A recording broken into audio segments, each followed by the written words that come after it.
Hey, this is PJ Souls, and you are totally listening to Nightmare Junkhead. Woo! Keep listening.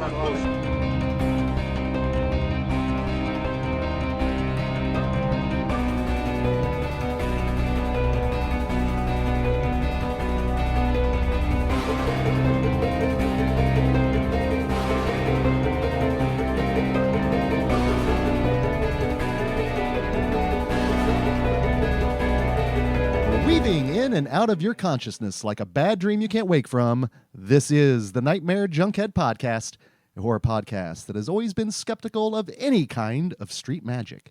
My name is Greg D. I'm Jenius McGee. And on today's episode, we're delving even deeper into the mouth of March Madness as we welcome the Black Magic Coven and the Horror Queers podcasts to help us break down the surviving horror classics from our 2011 bracket. And you don't need to use a speakerphone to listen into our show. Simply search for Nightmare Junkhead wherever podcasts are played, hit subscribe, and when we drop our latest episode, it will download directly to your listening device of choice. All up in here, do you like Scary Movie Hole? And of course, you can find us out on social media. We're on Twitter at Nightmare Junk and on Facebook at Nightmare Junkhead. And of course, it is on the Book of Face, where we have an events tab, which again leads to shenanigans and cyber shenanigans. And as this episode is releasing on Friday, March 26th, Screenland Armor, they have your genre needs taken care of indoors and virtually. And as this episode releases that very Friday, our next Friday Night Fright Genius comes from the year of 2011 and is, in fact, a film we're talking about just a little bit later. Mm-hmm. We're going to be having a chance to see up on the big screen Cabin in the Woods. Yes. I fucking love that movie. Anytime you get to see Richard Jenkins on the big screen flipping off little Japanese schoolgirls. And anytime you can see a merman, then it's always a good day. Always looking for the merman. And speaking of monsters that you can summon, that weekend from 1989, a little film with Howie Mandel.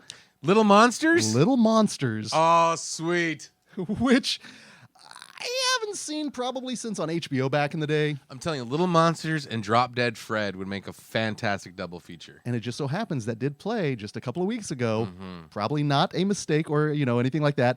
And then, of course, prepping us for Godzilla versus King Kong, we have Godzilla versus Mechagodzilla. Ooh! Dun, dun, dun, dun. Bum, bum, bum, bum. I fucking love Godzilla movies. I've been able to, basically fill my giant kaiju gap here with Screenland with some of these. Destroy All Monsters was wonderful. Seeing the original Godzilla, which is a capital F film, oh my goodness. We need to, me and you, dress up in like hula outfits and superimpose us as the little pixies. And so we're like sitting there, Masuraya, Masurai. Can you not see that right now? I'm afraid of what we would summon, though. That's the problem. Mecha Genius. I really don't destroy this city by destruction. I by stumbling upon things, and then Bonner Springs is decimated. Now, do they have to mechanize Ari Aster to fight you in an epic duel? He's Jet Jaguar. That's what he is. No King Caesar. No King Caesar. Well, then the last flick that is rounding out your genre needs at Screenland is a 1984 classic that I actually did as a movie night back at my home back in the day. John Hughes. Weird Science. Ooh. That'd be dope to see on the big screen. Well, Bill Paxton's role as Chet is still an all-timer for me. Now, of course, if you are not ready to go indoors, that is okay, because then on Saturday, the 27th, we have our latest Shudder shout-out. Mm-hmm. Genius, what two films are we going to be streaming and talking about? I forgot. Oh, don't worry. It is going to be, in that case, it is going to be Tourist Trapped and Society. That's right. Tourist Trap and Society. We're going to have the Hunt and Shunt connection. Oh, that does. It's going to be yuck. It's going to be Yuck Connors. Yuck Connors, indeed. You might want to cover your eyes. Now, of course, we are streaming those on Shudder, and if you are not already subscribed, there are a number of 7-day trials that you can utilize. Do it. And of course, that is free. Now, if you would like some customized content that does include a pre-show, intro, trailer reels, and post-film discussion, all you need to do is become a member of the Screenland film family by heading over to patreon.com/Screenland.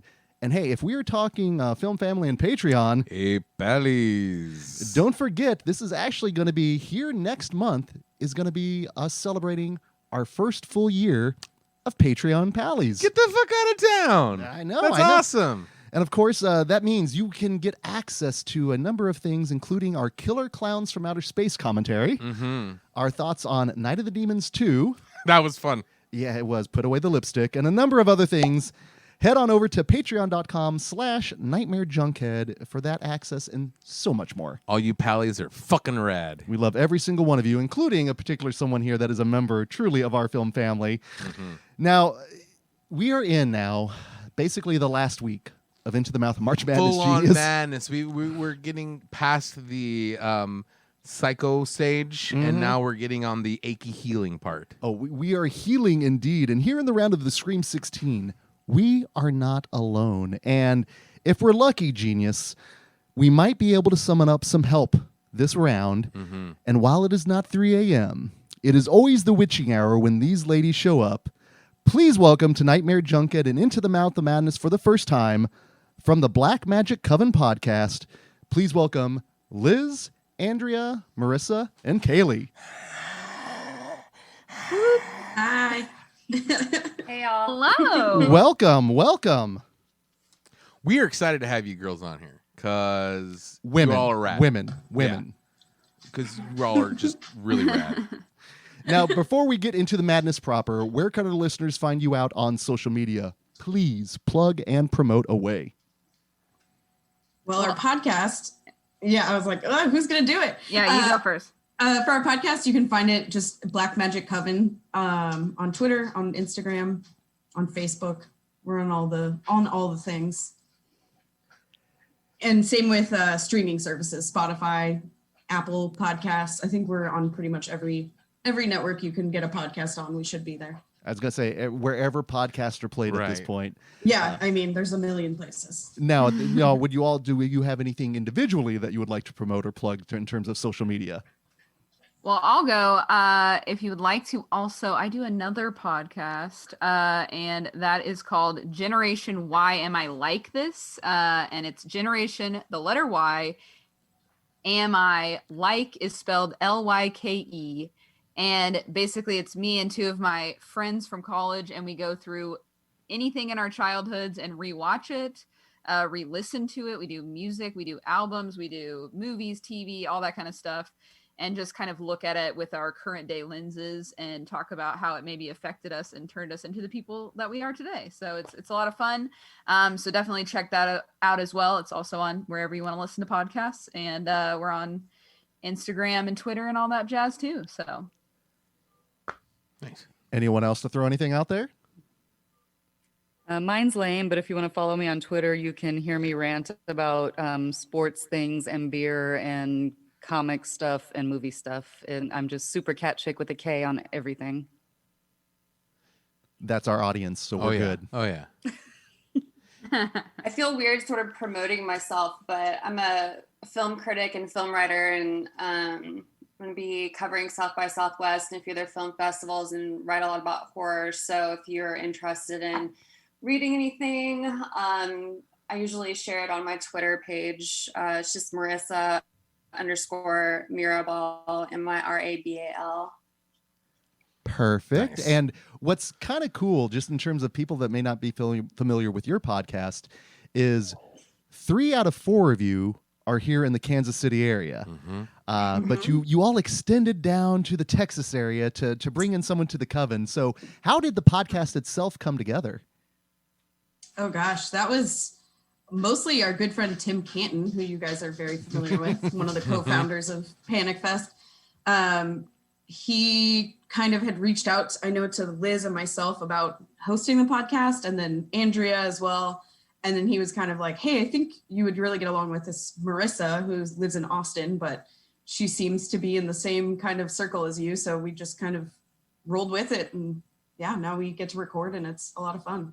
Now she's part of our coven. That's awesome. It's wonderfully awesome. And that's the one thing I will say with your show so far, and what I've really enjoyed is the chemistry between you all. And I can say this, especially as someone with Jenius and myself, we didn't really know each other before we started our podcast. And a lot of people always assume we've known each other forever. And that's the one thing, just in terms of the way you all interact, especially with Marissa, who is kind of, the newbie here, I would have never have guessed that based on how you all interacted. And I think that's the power of kind of why we do this, because just we love this, and anytime you get to talk about it. So Marissa, how has it been for you coming into these three folks that have already known each other?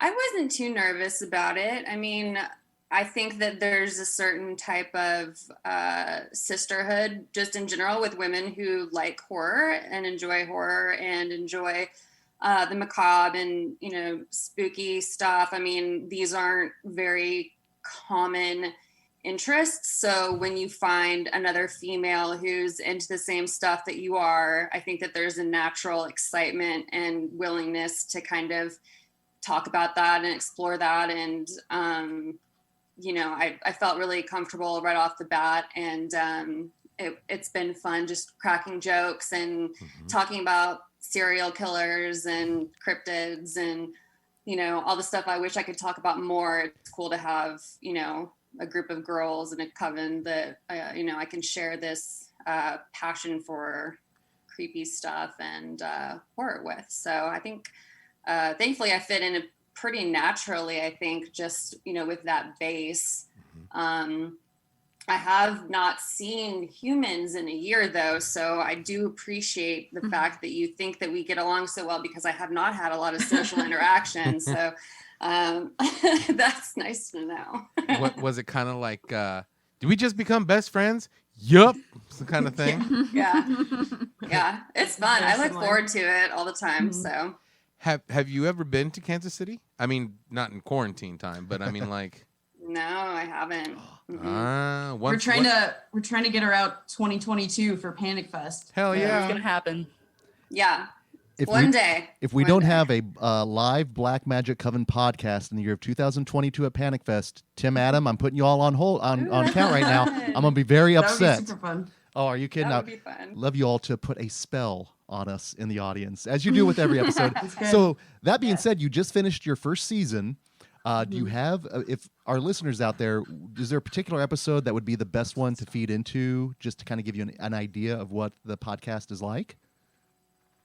That's a great question. My mind has just gone to conversations of cannibals and I feel like maybe one of the most fun intro episodes would be the Fresno Nightcrawler. Yeah, 100%. Like quick intro to what we do. I think to me that was like the most fun episode. Yeah, I think we had It's a little fun lighter. We get into some stuff. Yeah, some of the topics are kind of intense and grotesque and disturbing. If you're queasy, just skip the cannibal episode. We talk Although about to eating be fair, people. I'm always talking about eating people in like every episode. I'm down with I try human. I mean, I would try some long pork if cooked right. I'm not gonna eat it raw. I'm not ODB, but I definitely yeah. This is Sal. Oh, Andrea did pose that question to us. Would you eat a person? So we know Jenius's answer. What about you, Greg? It depends on the person's background, because I'm big on organic, so I want to make sure they lived a good life, so the meat isn't rough or anything. No. What you want is to find a drunk, because if you find a drunk, they're marinated inside. They got that natural seared juices and shit in there. Or you need somebody fat. You need a fat drunk. You need 2000. You need 2002 Genius. That's what you. That's what you need, because then it's juicy and marbleized. You can feed a family of 12. You know what I'm saying? I would make You could meal plan with 2002 Genius. Oh yeah, absolutely. And it'll get you drunk. I'd be more like an edible. That's what it would be like. I'd be like a delicious edible. Just know your limits, ladies and gentlemen. Don't take all of the Genius at once. Jerky. That's what it would be. Oh, Lord have mercy. No, I definitely... I like how you think that there's options. We were talking about being stranded on an island. We were thinking of a whole buffet lineup. You have to keep your options open. Say that. Right? I mean, you got to think of if I was a cannibal, do I feel like Chinese today? Maybe Mexican? I feel a little... You don't want somebody too fit, because if they're all muscly, right. That's going to be tough meat. Exactly. Yeah. And we don't even want to go into the veal discussion. So, Oh my God. Can I come on your show for Cannibal Part 2? Yeah, That's sure, a delicacy. there will be another one. you see he lives life just so first world, like he just assumes he's going to have all these options versus no, it's either like, a shoe or someone's calf that's been dead for a week. Oh no, I'm gonna fuck somebody up. If it came down to it, if this is The Walking Dead, I'd be firmly in Terminus. You know what I'm saying? Just like I'd be set. I'm glad a few of you shook your head because that one, beyond just listening to their show, I don't watch The Walking Dead anymore. So I'm glad someone out there got that reference. Right answer. Well, one of the questions that we always ask any first-time guest is, what is your horror origin? I.e., what was it that got you into horror? Was it a movie? Was it a relative? But what was it that made you look at horror and go, you know what? This is my people. Mm-hmm. Okay, so I'll go first. I have done a lot of reflection on this because through my other podcasts, like talking about childhood stuff. And every time I bring up something, I feel like it's something kind of spooky and weird. So a big influence for me was Are You Afraid of the Dark? And I loved that show when it was on and I watched it all the time. And it's funny because I had this weird thing where like I hit the age of like about 11 and I became terrified of everything and I couldn't barely even watch Goosebumps. It was just, I had this weird phase that I was super scared of stuff. And then I think about 14 or so, I decided I don't know why, but I just really wanted to get back into horror. There was something about it that I was drawn to. And I remember asking my aunt about it because I don't remember why I specifically asked her because she's not a huge horror lover, but I was like, what horror movie should I watch? And she told me to watch Darkness Falls, which is not a very good movie, I would say. I don't know. I mean, the Tooth Fairy one? To each their own. Yes, the Tooth Fairy one. So that to me feels like the official entry into horror cinema, I guess, which is depressing. Let's be real. Darkness Falls is not classy horror cinema, but God, we're gonna fight. Hey, anything that opens the door. Yes. And so that was kind of the beginning, and then it just went all crazy downhill, uphill, whatever you want to say from there. So and I've just continued to watch anything and everything I can. So Liz, don't worry. I actually saw that movie in the theater. Me too. But I went only specifically Emma to see Caulfield? Emma Caulfield. Yes. Get out of my head, Greg. Awful. To jump off of what Liz was saying, I think I was kind of similar. We're similar age where like I really liked Are You Afraid of the Dark? Anything kind of like witchy or spooky, I just always thought was really cool. But then when I started getting older, like 12, 13, my mom was like very against me watching any horror movies because she doesn't like horror movies at all. So she kind of stopped me from delving farther into it. And then when I was like 16, 17, maybe is when I kind of started to watch movies on my own. I worked at a movie theater when I was 17. So we would just watch anything and everything. And that just kind of fell into it. And then, God, I'm trying to think. I think Halloween was like the first real horror movie that I watched and was just like, and it had been a movie that my mom had built up so much because, she was young when it came out and she thought it was terrifying. And when I watched it, I was just like, this is magnificent. This is not scary like my mom cracked it out to be, And then thankfully, when I started working at Armor in 2013, that's when I finally found like the horror family through Panic Fest. And otherwise it was just me with, friends or whatever watching horror movies. And now it's like a big family of horror nerds. It's nice. Oh yeah. So Kaylee, do you think having your mom say this is like the forbidden fruit, did it make it that much sweeter? Yeah. I think so. Yeah. Cause even to this day, I mean, I'm 30 and my mom is like, oh, what movie did you see? And I'll tell her and it's, some horror movie. And she's like, I just don't understand how you can watch those, Will Smith said it best. Yeah. Parents just don't understand. Exactly. Yeah. So speaking of everything witchy and stuff when you're younger, where do you lie on the Hex Girls? The Hex Girls? Mm-hmm. They're great. Yeah. Yeah, I don't know how anybody can not like the Hex Girls. I From fucking love Scooby Doo, right? Like, Yeah, you're Scooby talking Doo and about- the Witch's Yeah. Ghost. The Hex Girls. Yeah. Where the I'm like all Hex Girls confused. Right, gonna right, put a right. Spell on you. Exactly. Yeah, Fucking exactly. Spell on you. love for me the some Hex Hex Girls. Girls. What you all didn't see was Liz was doing a dance, like literally summoning there. Oh, damn it. We should have been recording that. Andrea, what was your horror origin? So I thought about this a little bit because we did a little intro when we started the Coven, and I thought about it after. And really, my favorite movie, because it's the best movie of all time, is The Wizard of Oz. And looking at it back as an adult, all the horror elements in that movie are just kind of mind blowing. So there's that. And then as an adult, and this is probably all Jay's fault because he was renting movies at Blockbuster.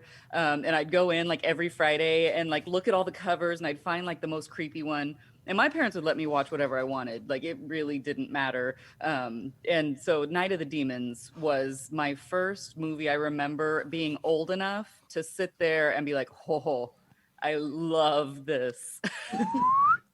Yeah. Yeah, Yeah, I can't look at lipstick the the same. lipstick. Yeah, it fucked me up. Now, were you old enough to know proper lipstick application at that point, Andrea? So this one yes. didn't skew you? Okay, that is good. Yeah. Were you old enough to know proper lipstick? Because it application? skewed the shit out of me. I mean, like, He's in his 40s and I still was doesn't just understand young it. enough though that I was like, why can't I do that? Not that I tried. I did. That's No, that awful. visual My is never apologies. going Yeah, I know. anywhere. My apologies, ladies and gentlemen. Marissa, I was get an us odd out of this child. funk here. Tell us your horror origin. Let's see. I was well, I'm born in October. I was born in October, so I've always had Halloween themed birthdays growing up ever since I was a little kid. So the imagery around October and the holiday and just horror in general has always been something really celebratory for me and fun and entertaining. So I think it's sort of always been interesting to me in that regard. But my older brother, I can thank is a weird word for my introduction to horror, because he would try and bully me, and when he would babysit me, he would, try and scare me and have me watch Child's Play or Halloween. And he would try and scare me and threaten to like cut my hair if I told my parents and stuff. So I had to like teach myself how to like this instead of be scared by it. So I started deconstructing the films to where they weren't scary. So I was listening to,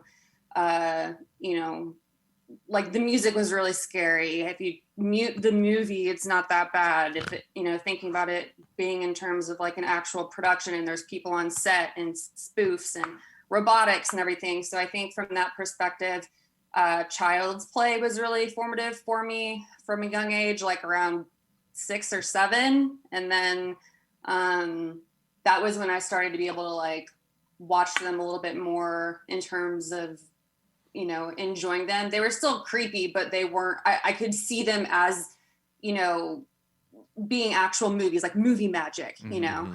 And to this day, I think that's why a lot of my writing is very technical. Like I talk about special effects a lot. I talk about horror scores a lot and stunts. So that was really big. And also, like the other girls mentioned, I watched Are You Afraid of the Dark, Red Goosebumps, R.L. Stine, and all that good stuff. So it's kind of been a part of my personality and interests from as far back as I can remember. Since October and all the memories that you had of, and fall and things like that is very nostalgic. Do you have a go-to October movie or a movie that's set and around that time that just gives you nothing but the nostalgia feels? Ooh, that's a good question. I think, my mom was really great about throwing Halloween themed birthday parties for me. So when I was younger, it would be like, I consider Nightmare Before Christmas a Halloween movie. I think from a kid perspective, I would say that. And then maybe I love Poltergeist. I think it scared me a lot as a kid, but there's a lot of nostalgia there as well. And the cartoon movie, The Halloween Tree. I liked that a lot when I was younger. Hell yeah. There's a lot of really good kid, horror centric films that are good gateways into being a horror fan as an adult. I think Little Monsters would constitute that as well, honestly. That I watched that from a really young age, like in kindergarten. It was like one of my favorite movies ever. So I think those have a lot of nostalgia for me, mostly. So on that tip about the young entry gateway horror and going to Andrea, where do you think about Return to Oz? Because I think that's a horror movie. It is, yeah. And a lot of so there's like a bunch of Oz books, and I'm kind of excited because they're like rebooting. Somebody wants to make another movie, and a lot of Oz fans are all mad about it. But I'm like, there's so much material. Like nobody's remaking the Judy Garland classic, but there is so much they can do with a story. And yeah, Return to Oz is amazing, and it scared the poop out of me because I thought I was that little girl, like they're gonna put me in an asylum because I won't shut up and I'm telling people off. So I thought I was gonna be locked up and electrocuted. I think that's a good point though, because a lot of people think about the aesthetics when they come to like talk about the fear of that film, like the Wheelers and the witch with the multiple heads, but I like how you went to actually, if I were locked up and not believed, and I think did they give her electroshock? Yeah. There was like all these old school Graphically. like psychiatric because that was treatments. TikTok was the machine that they electrocuted her with, which is terrifying. Like as a kid, and that's like a fear that translates into adult, centric horror for sure. Yeah, that one was actually pretty important too, just because I think that might have been the first one I was like, whoa, Mombi's hot. And like I love female horror villains, like that was very cool to see like a woman in that kind of because like I feel like all the older movies it's always like a male like villain. And there's something to say about female horror villains. We just finished our talk about Audition, and Queen of the Black Magic. Yeah. And so yeah, I'm glad that like there's more of that because we can only handle so many Freddy's and Jason's and stuff, and it's good to see like all sorts of people getting crazy and killing shit. Well, thankfully, here in the year of 2011, we actually did technically get some killer females, and we will be talking about a few of them here. So let's go ahead and get into our first matchup here in the round of the Scream 16. We have the remake of Fright Night. For real. Going up against Red State. And can't imagine two more polar opposite movies. Right? Yeah. And content, thematically speaking. So that being said, I want to throw it out to you. Which one of these films shall we talk about first? A lot of pressure, guys. Yeah. You're asking us to make a decision? Let's talk about Fright Night first. Yeah. Let's do it. So if anyone knows the show, if anyone knows me, they know I freaking adore the original 1985 film. For me, Jerry Dandridge and Buddy are two of my favorite horror couples ever. Peter Vincent is wonderful. So I had a lot of baggage going in with this film, but I will admit it, I genuinely dug the remake. So by any chance, was this anyone's first time watch? Yep. It was for me, yeah. It was my first time watching this. It was my first time watching this for the show. That makes it then 1, 2, 3, 4. We got 6 people then that watched this film for the first time because of this tournament. What was it that kept you away from the movie for so long, do you think? I thought it was going to be terrible, to be honest. I thought so too. Just never, yeah. Yeah, remakes really don't have a good track record. For every one good remake, there's like 3 or 4 subpar ones. Right. And so I also didn't really look. I just I was like, oh, they remade Fright Night, whatever. But I hadn't really looked into the cast much until I started watching it. I was like, holy cow! Like this is crazy fantastic. cast. Yeah. I feel like this was not marketed well. Is that correct? I feel like I don't remember this existing. I don't really either. I don't, because I feel like the only person I knew was in this was Colin Farrell. Right. Because he's on the poster. But I mean, basically everyone else I didn't like I agree with you, Andrea. I don't think I knew these people. I definitely didn't know Toni Collette was in this. I didn't know. Why can't I remember his name? Anton Yelchin. I'm a Whovian, and I had no idea David Tennant. Yeah, David Right. Tennant. Yeah. You know, And Anton Yelchin too. And Yeah. Imogen Poots. Yeah. and Yeah, Imogen. Yeah. Anton just makes me sad now. Yeah, I know. absolutely. It just reminds me of how much I loved him in movies. Right. His abs Yeah. didn't make me sad though. Did anybody like he was like ripped in this movie? Yeah, he did. He was, yeah. What is that? But see, it's weird because I remember it in the theater. I remember it had a theatrical run, but I don't remember hearing a lot about it. Like we were saying, there wasn't a lot of trailers, there wasn't a lot of hype, and there wasn't a lot of things. So I definitely think that adds to the fact that like we're only seeing it for the first time.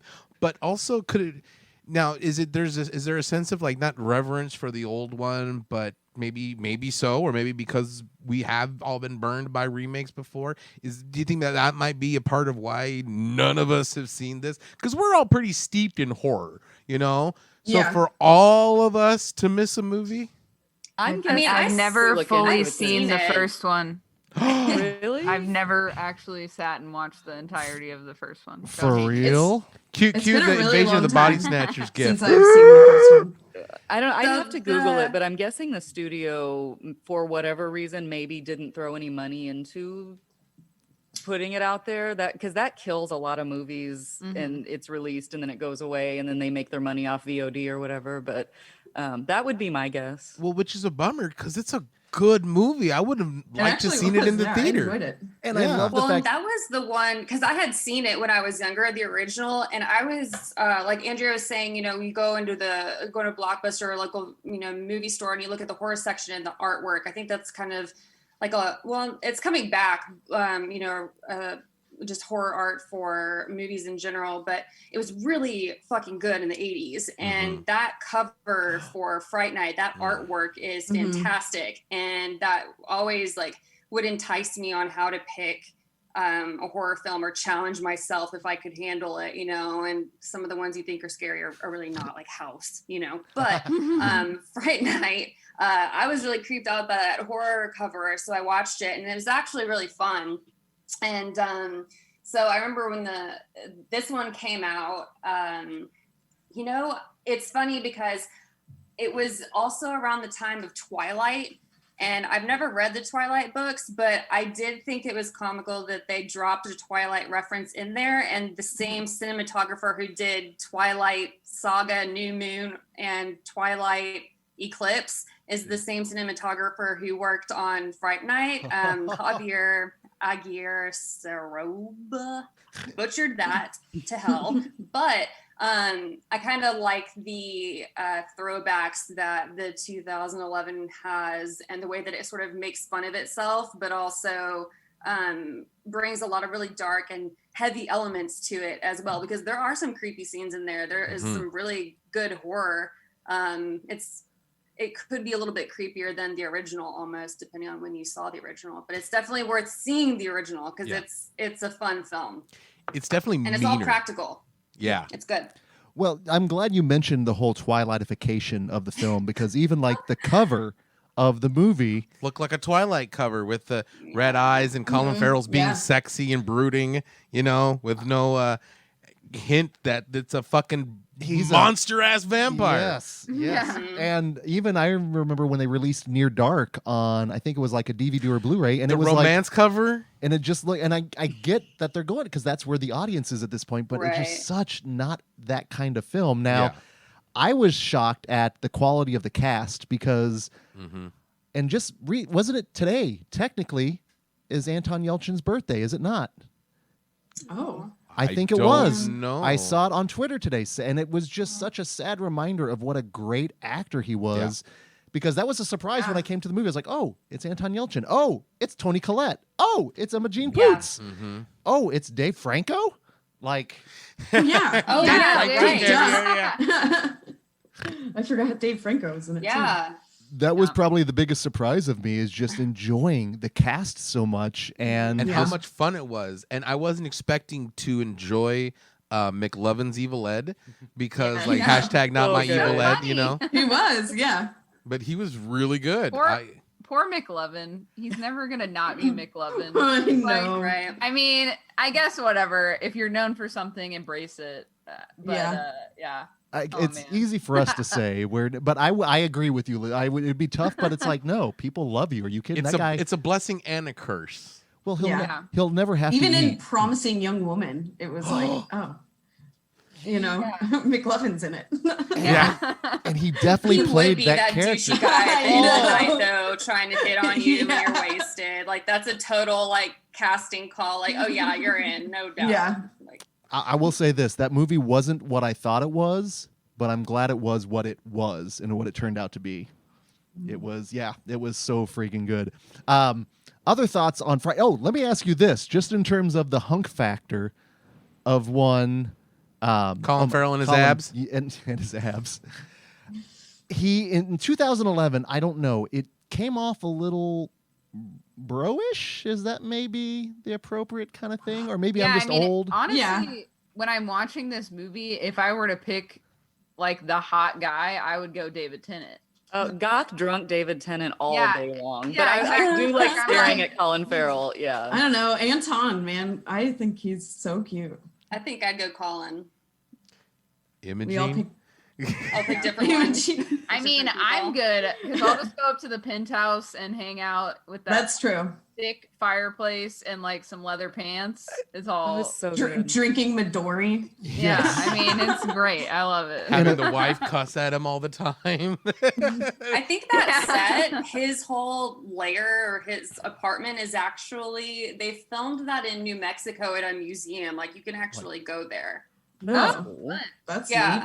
I mean, I'm sure like they don't have all the stuff there. It'd be cool if they had a few props. But yeah, it's like an actual museum. And I rewatched the original earlier today, and it's so funny. The set design difference between those two characters is hilarious. Like, one's living in an apartment, and doesn't have a lot of money, and the other guy has like this. He looks like Well, he's you're Chris reminding me of Angel. Chris Angel, Yeah. yeah, with like a fireplace in the middle and like leather and all those artifacts and stuff. But It's Chris really Angel Peeling had funny. to his stoop. facial hair off. Yeah, Yeah. it's like a big.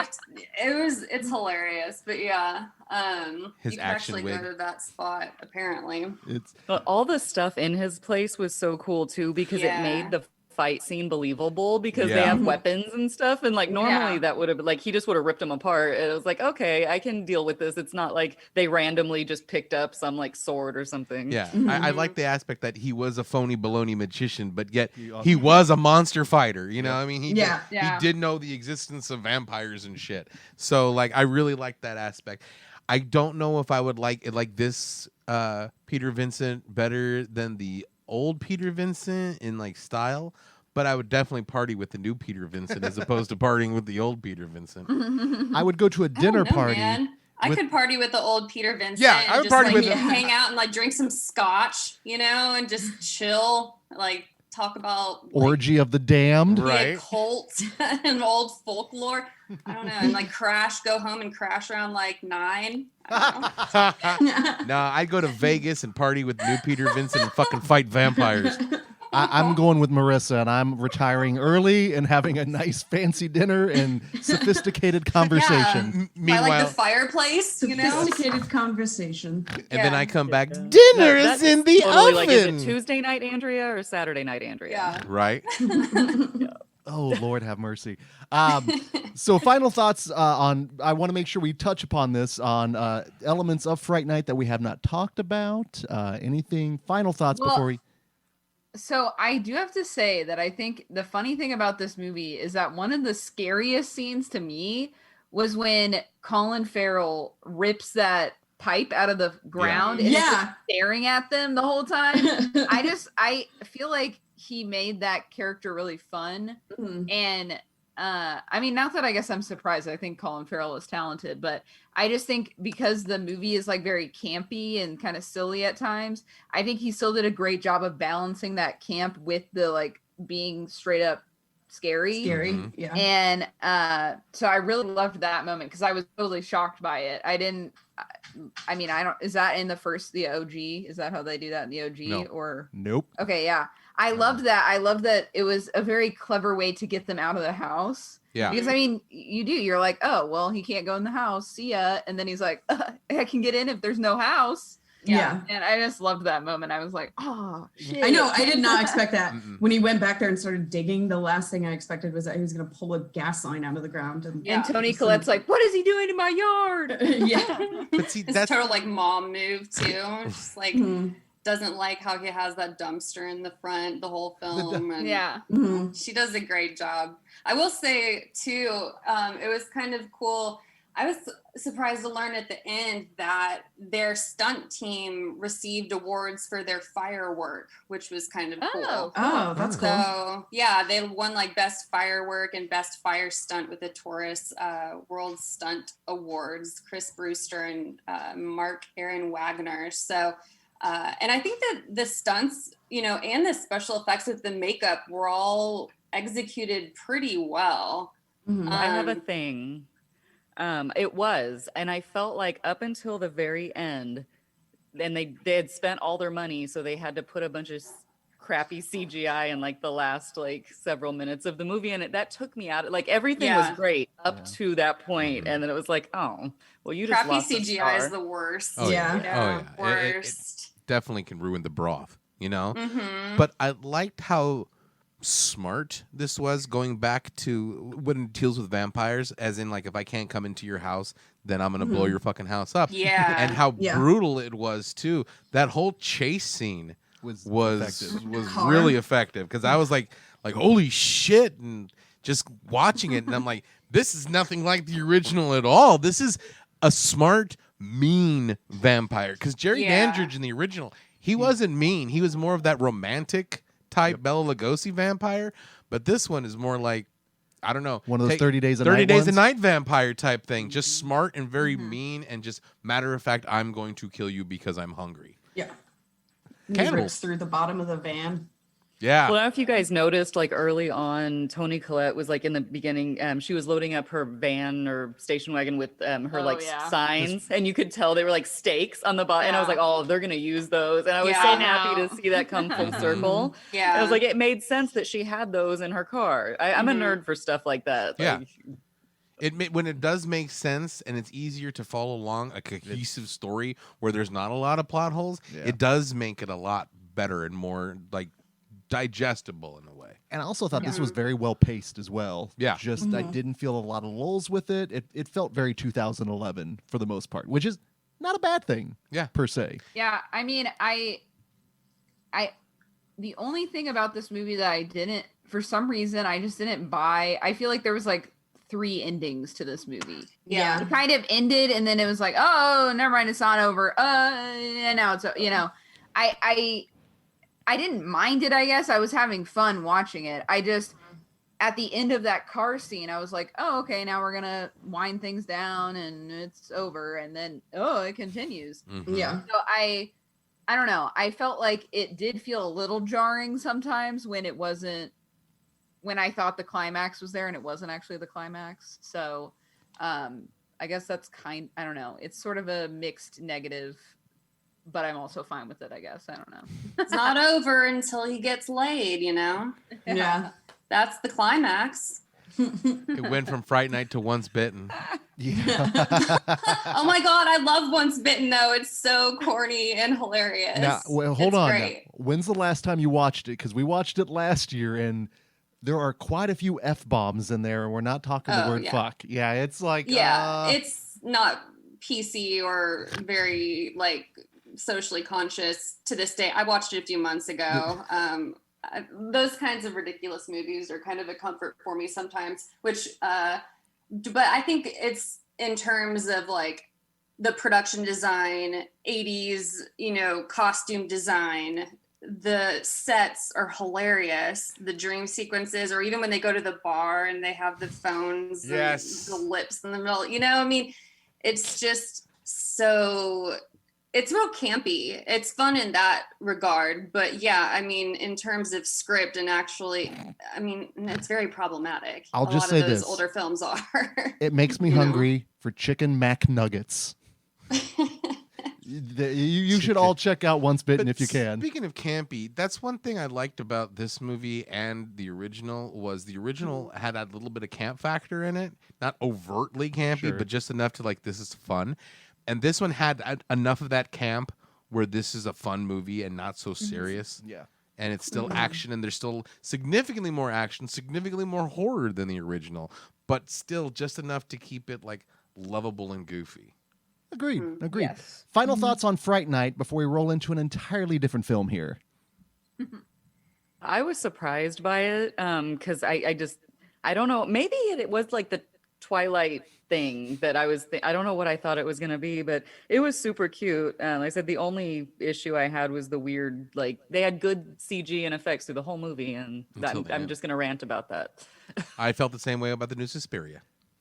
We'll get to that eventually. Now, I am, though, glad that this was a good watch for all of us. Now, from going from a literal bloodsucker to someone that is a figurative bloodsucker, going to Kevin Smith's Red State. And eventually, Andrea, we're going to figure out what movie you thought was potentially Red State, but yeah, maybe somebody listening will know. Well, and there's not necessarily a number of films like this, but again, was this anyone's first time watch? Yeah, it was mine. Andrea, Kaylee, Liz, you've seen this one, and then Marissa, you've seen this one.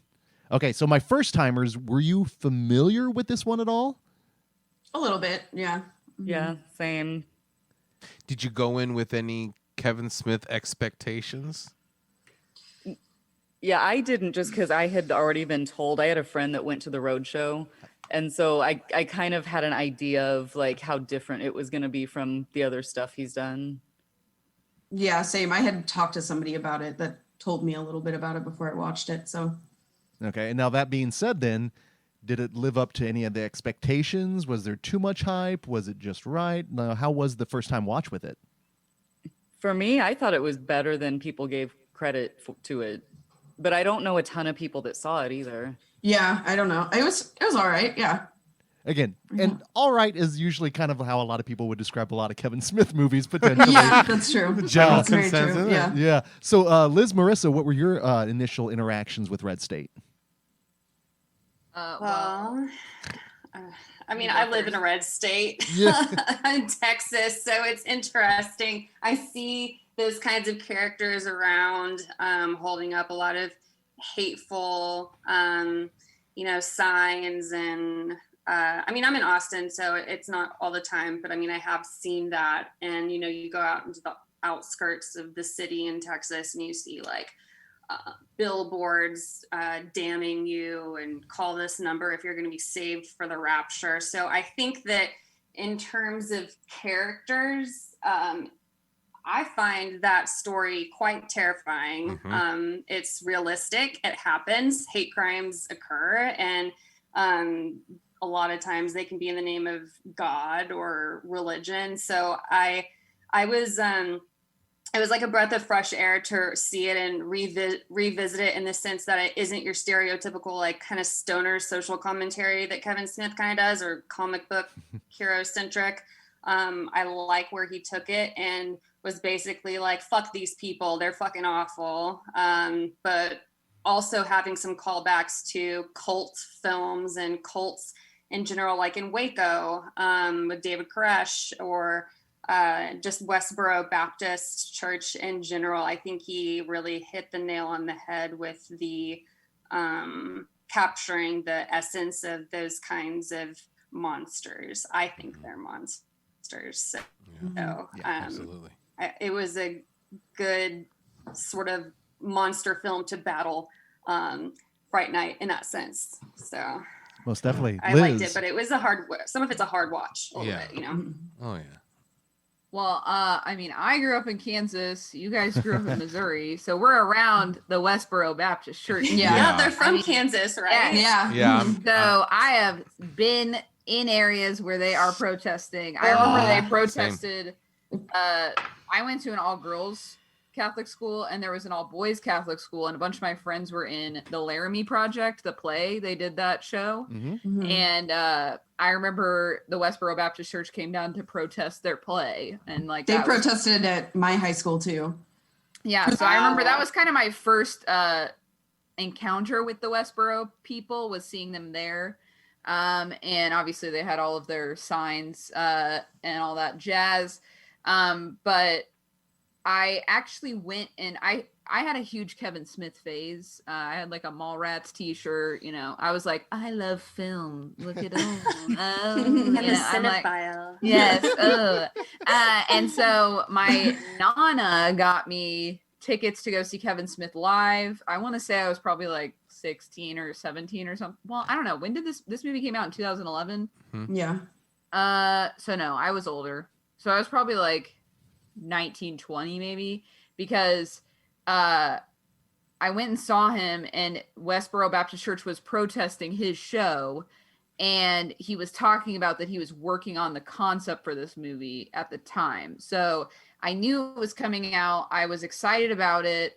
I definitely sought it out when it did come out. I think I saw it in theaters. I'm pretty sure I did. But I remember liking it at the time. I honestly didn't really remember it very well when I went back to watch it, because I haven't seen it since it came out. And I feel like it's a pretty good movie. Like, I have a couple issues with it. There's just things that I don't feel like work as well as they could. But I think overall it's very intense. It sucks you in, and you're definitely like committed to the story, I guess. You feel like, oh wow, this is going into a crazy place, but I also believe it. I just feel like this is probably Kevin Smith's best horror entry, I would say. I love Tusk. My husband hates Tusk. He thinks it's horrible. And Tusk is great. But I love it. Tusk. But I think to me this is probably his best one, because it's like the most, I don't know, it's probably a better movie, I would say, maybe, than Tusk. Although I do love Tusk, but they're very different movies. So I don't know. I guess it's hard to say. That's why I think this is going to be a hard showdown, because this and Fright Night are two very different movies. But yeah, real different tones. Yeah. The thing about this one, Red State, it feels real. It feels palpable, and it feels, because I'm not afraid of vampires, but I'm afraid of fundamentalists, you know. And I'm not 100%. I'm not 100% sure if our, like, and I'm talking about for all of us, because even Texas is still technically Midwest type thing, right?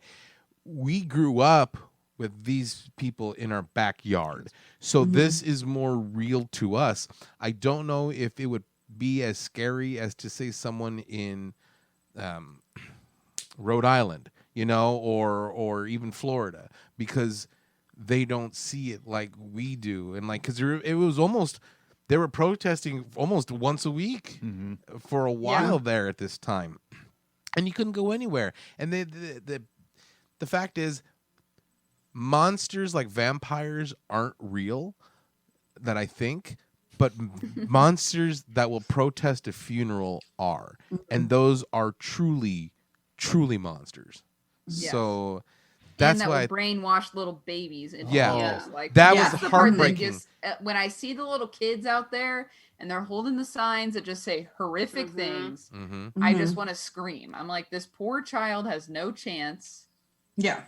I mean, like, there obviously are people that get out. And I mean, like, because the big thing was Fred Phelps' daughter got out. Megan. Right. And she actually talked to Kevin Smith. And like, that was kind of part of why he like was working on this movie. And like, he was having this back and forth with her.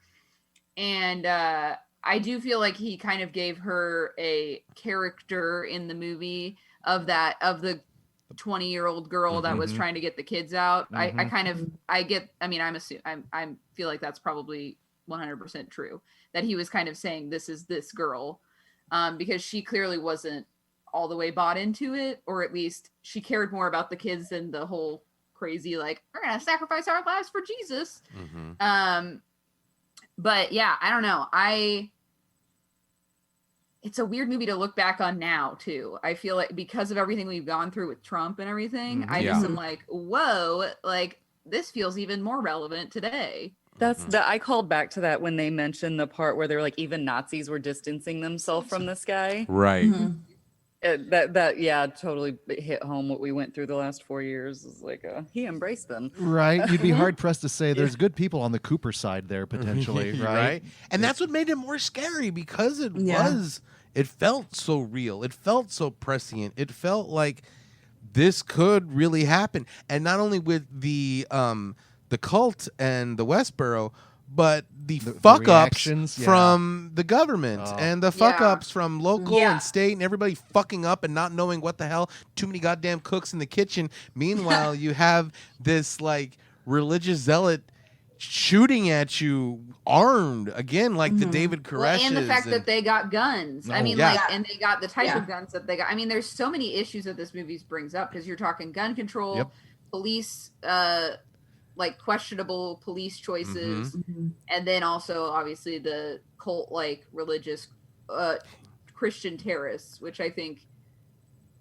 I'm worried about where that's going in the future in general, because I think we're trending in that direction. Well, and and the police situation stood out to me more this time around watching it, because shots were fired from the police side when they weren't supposed to be. Like they didn't fight, the church members didn't fire first, but the police were trigger happy, and then it's like, whose jurisdiction is this? And the cover-ups, I think there's for a very simplistic, low budget film, and I think they were really effective in bringing tangible fear and horror and dread into real life situations that affect people on a daily basis. And one of the smart decisions I think that Kevin Smith did in order to really drive that home was that there's no score in the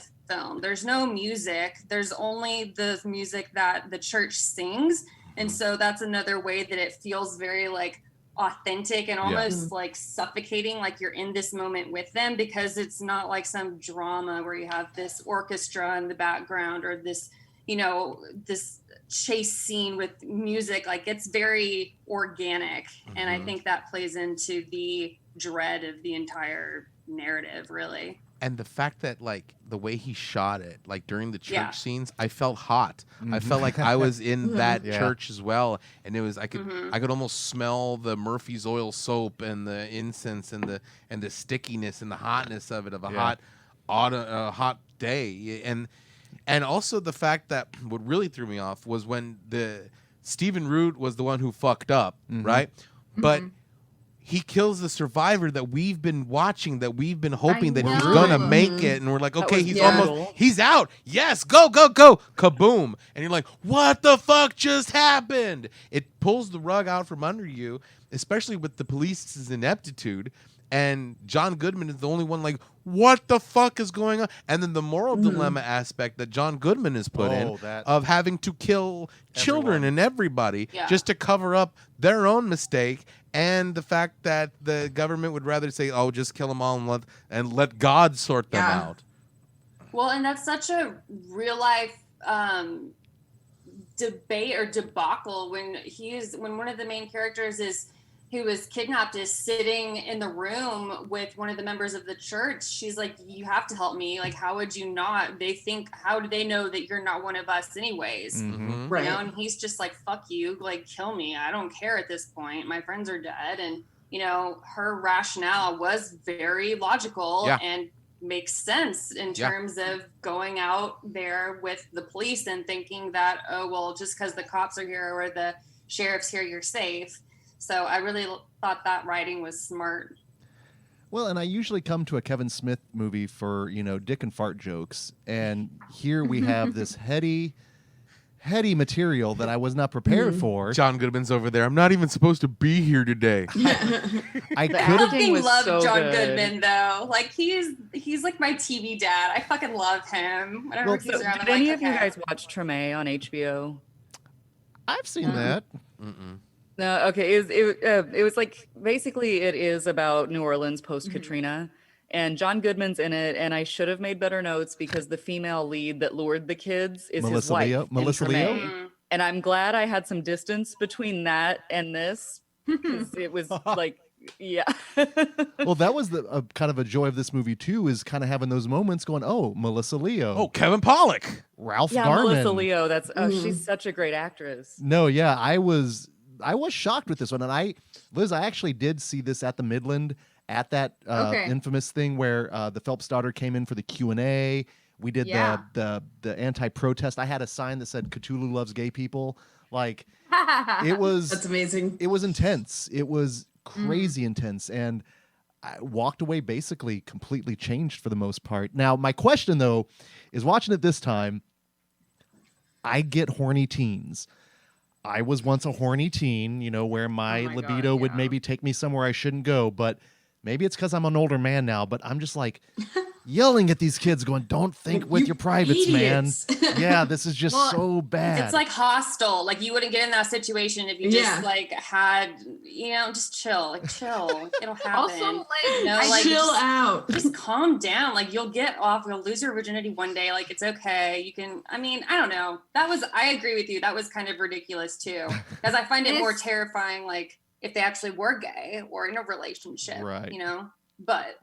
Yeah, it's hard to watch because you're like, okay, what is the gain in the, like, what is the true amazing experience you're having? I mean, you're with your 3 dude friends that you want to hang out with. I mean, it's the same thing. I mean, I personally, there's a lot of things I don't understand about boys, obviously, but like when I hear about boys just sitting and watching porn together, I'm just like, what? What? I'm like, that is such a weird thing to me. But I mean, I am a sheltered, grew up, went to a Catholic school, all girls school type of person. So I was not around high school boys that much during that period of my life. I mean, now I teach high school boys, so obviously whatever, but I just, like it's so gross. And then they show up there and I mean, no offense to that woman, but she's not not something that I would think that a high school kid would get super hyped about. Yeah, well, let me speak for all the horny high school kids, all the horny high school boys out there. It felt somewhat realistic because, speaking as a former horny high school boy, you would go do stupid shit for the chance of even anybody touching your penis. You know what I'm saying? Now, I will stop at driving an hour and a half to like have like some sort of unholy orgy with the salty vet, but at the same time, like, no, I can't see everybody. Well, let's all have it at the same time. And the whole talk that they had, but it's again, it's not right, but it's how horny teenage boys talk. So I could see that, but yeah, up of short of like, well, what are we gonna do? I was kind of with the guy, like that's in the back, like that's kind of weird. Like whatever, dude. No, I would have been like, okay. It's hard to watch because all 3 of those guys I know from other things, and so it's like the one really tall kid. I'm like, that's the kid from Sky High who's like glows in the dark or whatever. Yes. And then you've got Beaver from Veronica Mars, he ends up being a psycho in the Veronica Mars 2, spoiler alert. That was him. But, get the fuck out of town.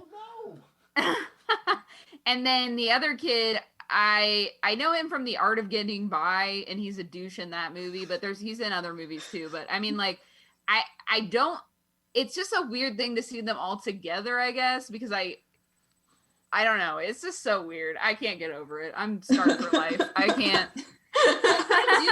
I actually do appreciate the fact that they were drugged when drinking a beer, because I feel like through a female perspective, this is something that women are practically grown up with. Like girls are not going to go meet a guy in a trailer or house or whatever and drink a beer just given to them. Like we're constantly on edge. We're constantly looking over our shoulder. this is something that's like been ingrained in for women and our society. And so it is kind of good in a way. It's kind of sort of weird to say it like that, but I think that it's, I like the approach that they took with it because it shows how men can just have their guard down. Like, yeah, let's go run a train on this random woman in the woods and drink her booze and we'll be fine.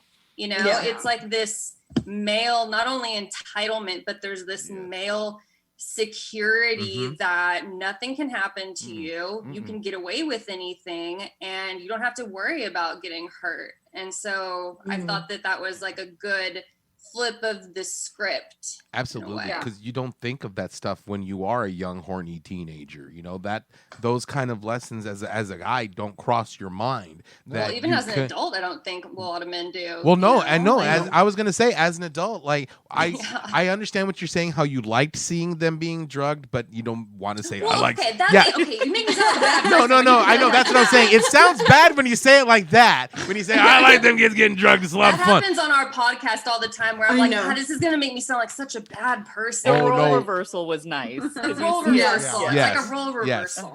And you know what? I know how it is when you still feel like everything you say is gonna make you feel like a bad person. That's like 90% of the podcasts. 90% of the Nightmare Junkhead episodes. I'm like, ooh, I sounded kind of bad on that one.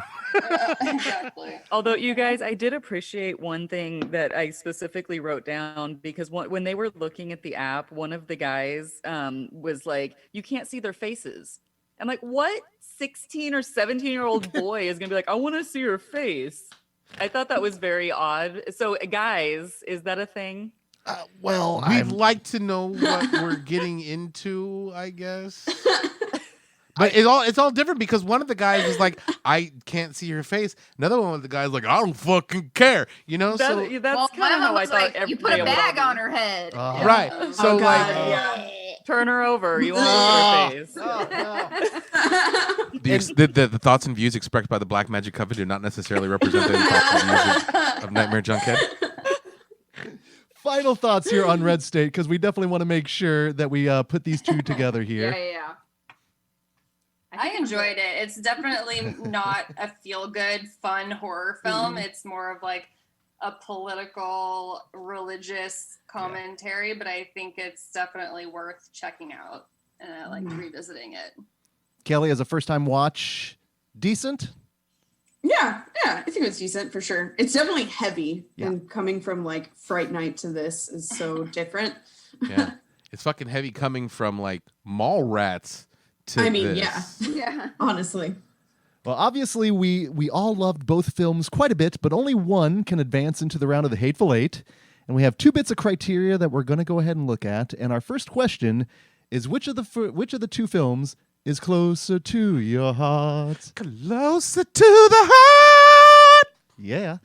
So we're going to pull on the nostalgia strings. We're going to have our guests go first. So we're just going to go ahead. Liz, Fright Night or Red State? Which is closer to your heart?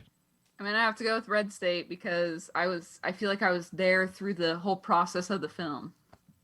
Completely understood. That's the true nostalgia there. Andrea.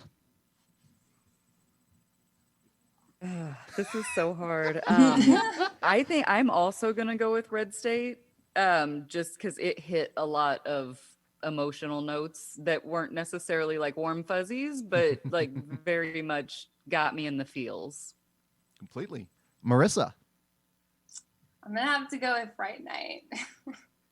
I think it had more nostalgia factors for me because I enjoyed the original and I just had a lot of fun and escapism with it, and just the whole lore of vampires in general and how they pushed that envelope was really enjoyable. Perfect. Oh, and Colin Farrell got his shirt on, so. Behold the abs. Yeah, the abs. That's just what I'm going to call them now. Kaylee.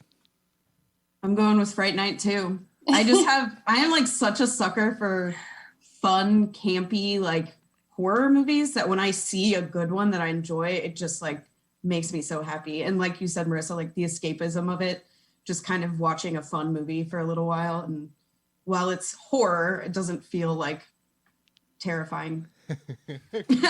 Understood on that side. Genius. I'm going to go Fright Night. I didn't see either of these movies in the theater, and so I really have no nostalgia factor in that.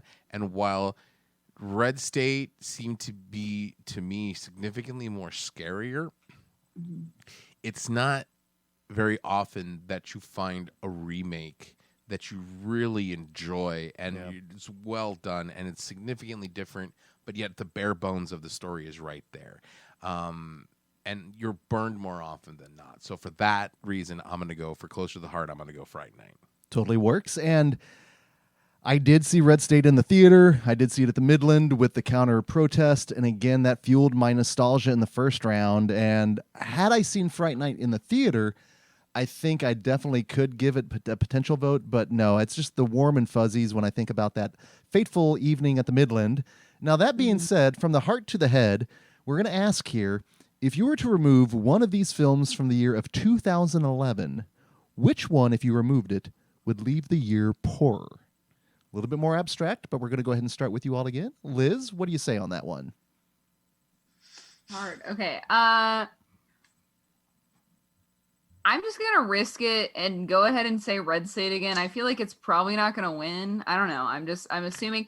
I think because it's a weird, because originally I was like, oh, I'll go with Fright Night because it's more fun and it's more rewatchable for me. Like I would probably watch Fright Night way more than I would watch Red State again. Mm-hmm. But the thing is that I think because watching Red State today was so impactful, I kind of feel like it needs to exist still, maybe, because I think that this movie, there's plenty of movies like Fright Night out there. I think that you can get that same feeling from, but there's not a lot of movies that are commenting on this particular issue, and I think that it should exist. So there you go.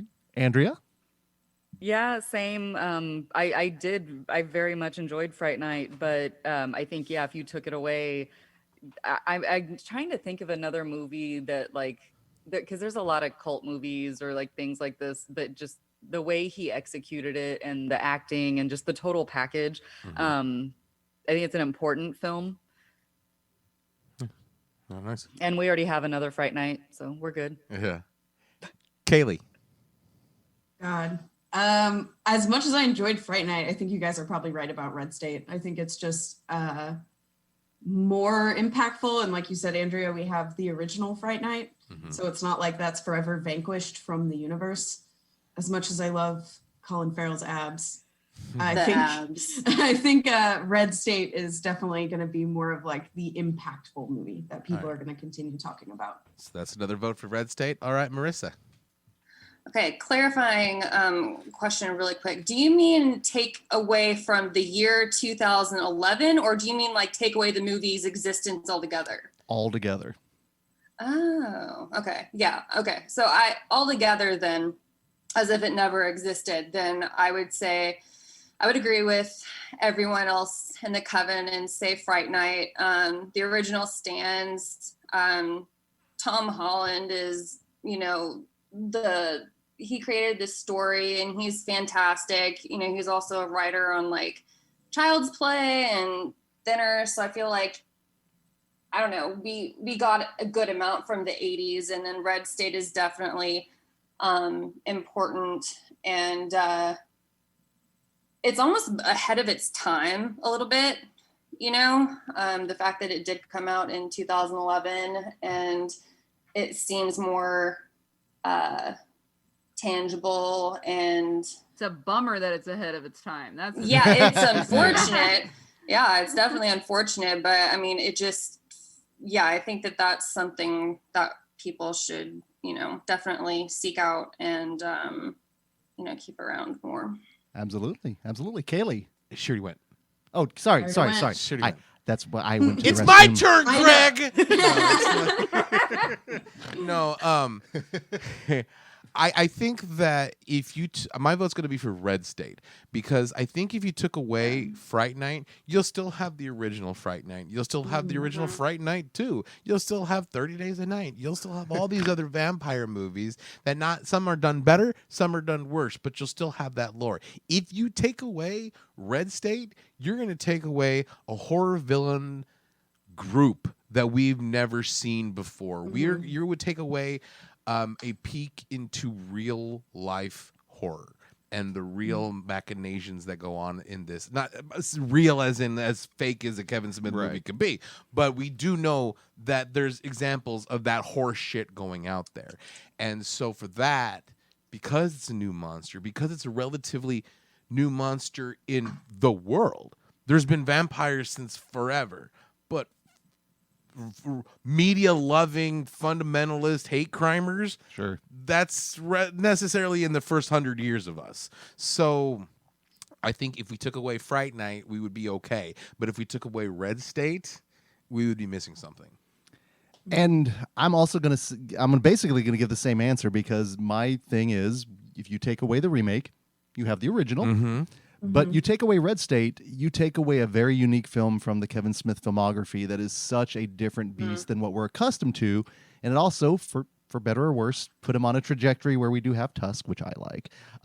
Yoga Hosers, we'll talk about maybe that potentially later. But by a score of 8-4, so it shall be written, so it shall be done, making its way into the Hateful Eight, Kevin Smith's Red State. I love the end of Red State when he's like, oh, and hallelujah, and God, shut the fuck up. Yeah. Loved it. That's like a Kevin Smith flair, like at the end, you know? And it was Kevin Smith. My favorite indeed. was because fuck people like this, when they're like, why were you going to, like, you're just going to kill him anyway. And he's like, like this. Yeah.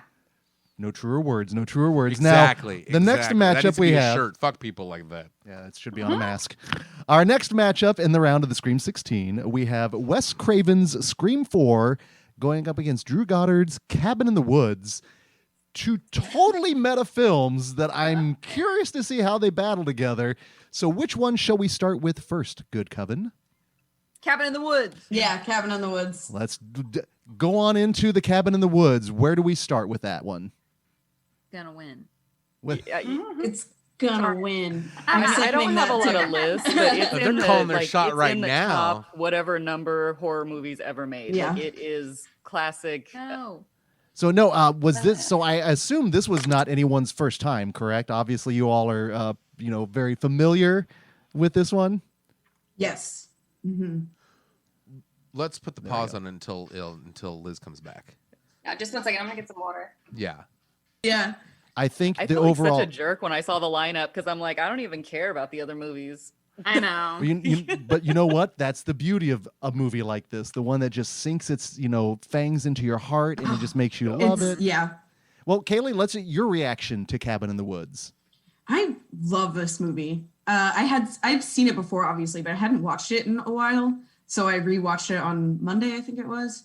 And it's just as good as I remember it being. It's just so much fun to watch. Okay. Oh no, okay. You froze again. I thought I lost everybody again. Yeah, it's just so much fun, and it's so unique in its the way it tackles the horror genre. The fact that there's these guys it controls and like all the different settings they have going on is just, it's genius. Truly. Liz, what was your initial interaction with Cabin in the Woods?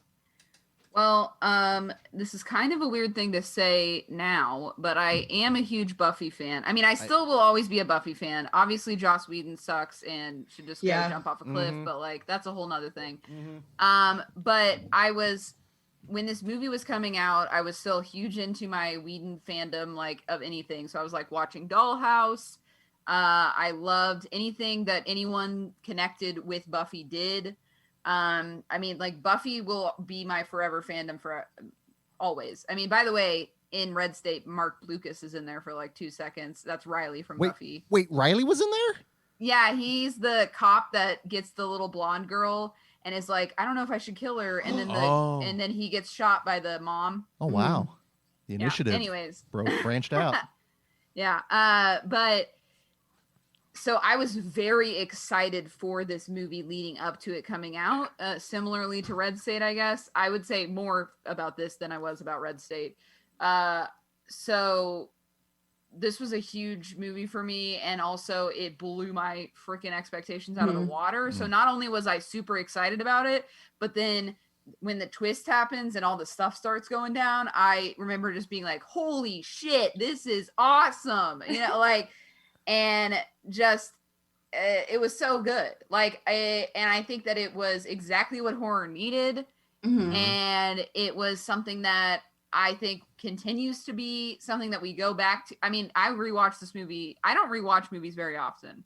It is a rare thing for me. I'm not a huge movie rewatcher. I'm like, there's so many things out there. I need to see what else is out there and watch new things.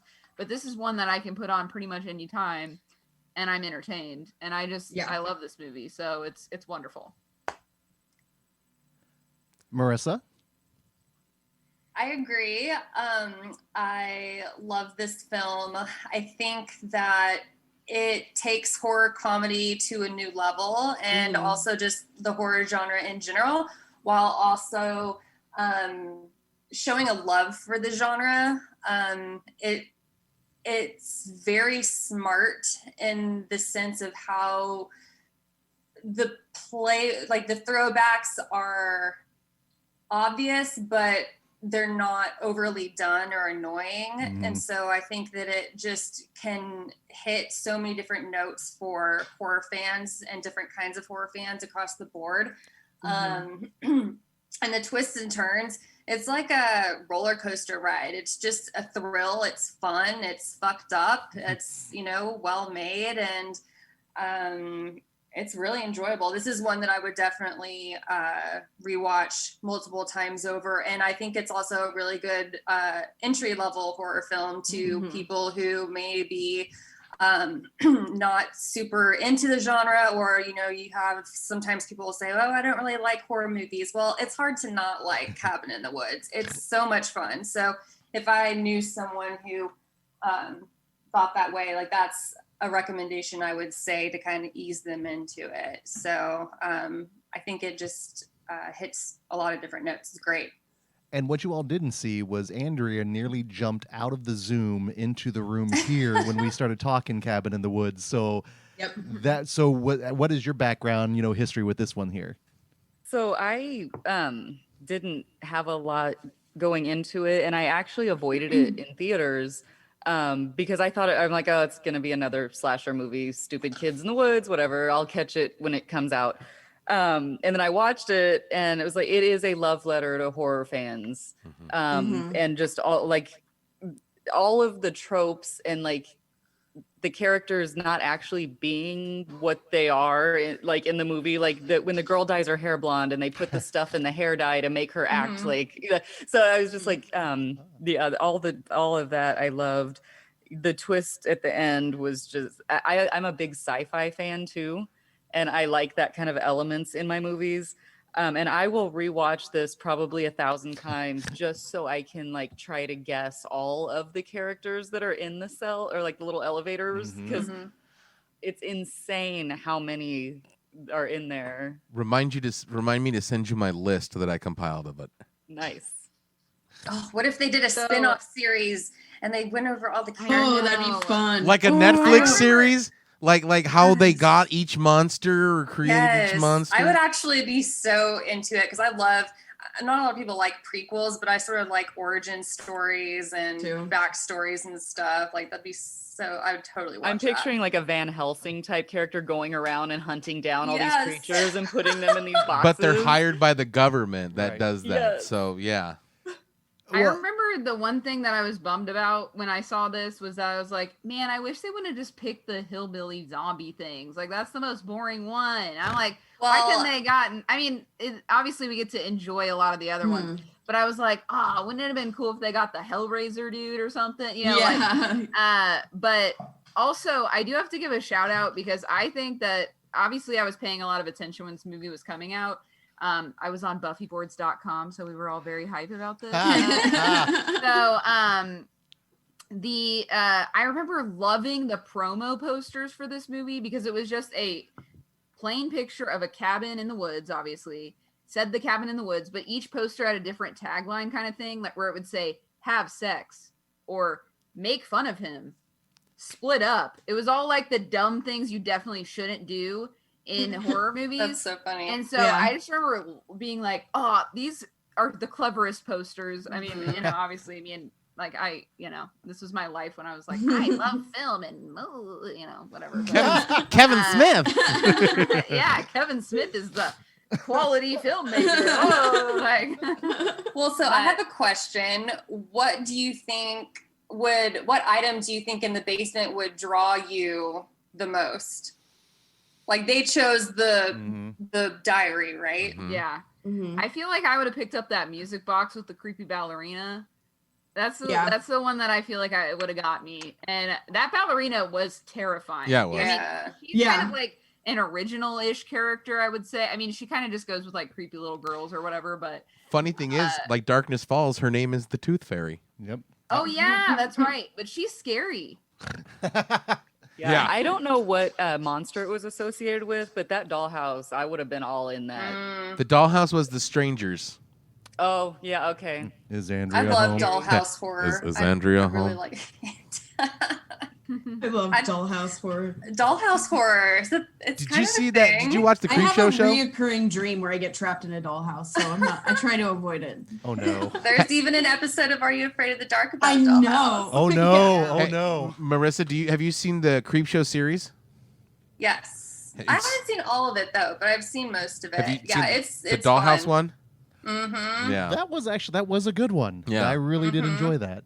Yeah. No, and you all mentioned a little bit about a prequel with this, and that's the one thing I think that we still possibly could do, as long as it centers around Bradley Whitford, and Richard Yes. Jenkins. Yep. Yeah. Yep. If we Yeah. can get another, like a successful one that went through, rather than the one we get obviously here, because the time spent with them from the get-go, I was just immediately enamored with him because Yes, they're we so are good. huge Richard Jenkins fans. Yes. Just that man can do no wrong. Yeah. But I would love to see a successful run of what they've done, and still with all their shenanigans and interactions.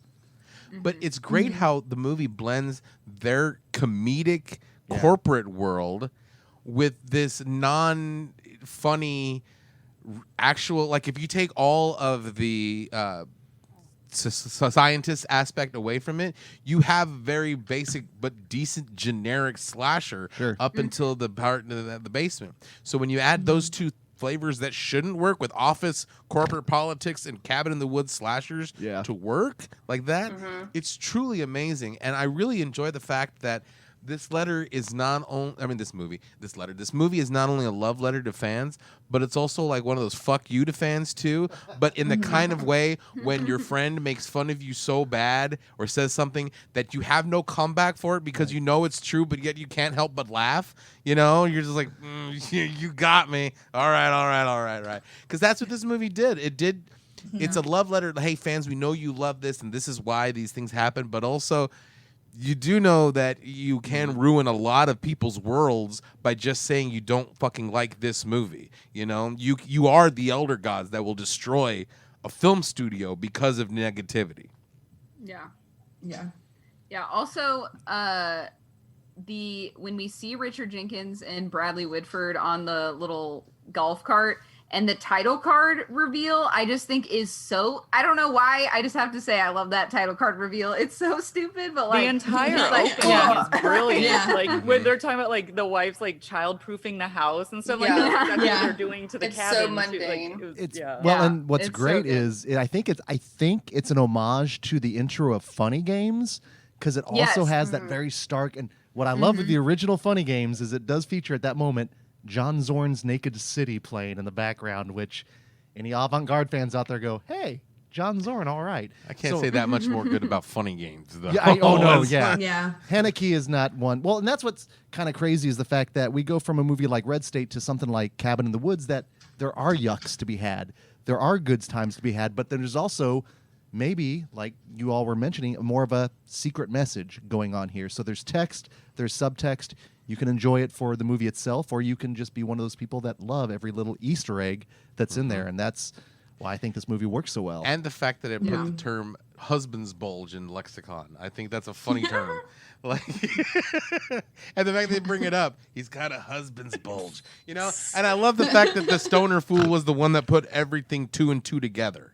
dude, Yeah. Yeah. like Franz is so great, and he was the best part of Dollhouse, IMO. But that moment that he pulls out his retractable bong and uses it as a weapon is Yeah.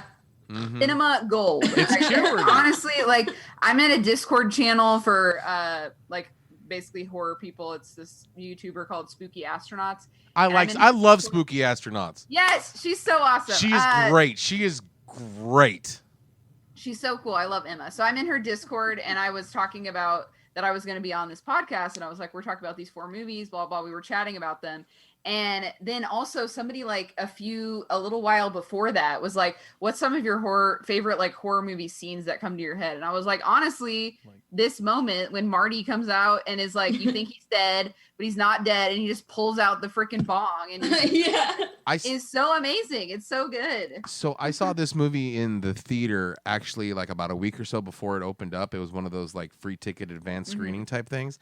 And when that moment happened, when you just see the bong retract out, whoosh, you could hear people went, yeah! I mean, people cheered. And I'm not even gonna lie, I was one of them. I was like, yeah! You got to get out of here, Nemo. Your shit is all topsy-turvy. Love it. Love it. They definitely I was looking at trivia for this film, and there was they said that his character received like stoner lessons where experts would teach him how to like light a bong and roll different kinds of joints and why you would use this paper or that paper. It's like, you needed lessons? Like, that dude never got high? Really? Not only the fact that you need lessons, but who teaches that, and how can I get certified? Because like, it's like you have scientific like consultants or medical consultants. You have stoner consultants on films. It's like, we need our consultant, and then all of a sudden I just come in with a billow of smoke right behind me. You rang. You're right. Y'all want to get high? You know, just. So other thoughts on Cabin in the Woods before we switch over to another meta masterpiece? I did love the wolf makeout scene. Oh, that has always bothered me because I know nothing is going to happen. But yet every time she does it, you feel like something's going to happen. Yes. I guess they put like sugar or something on, like, I can't remember what it was on the tongue to make it a little better for her. But yeah, I can't imagine it would have tasted good.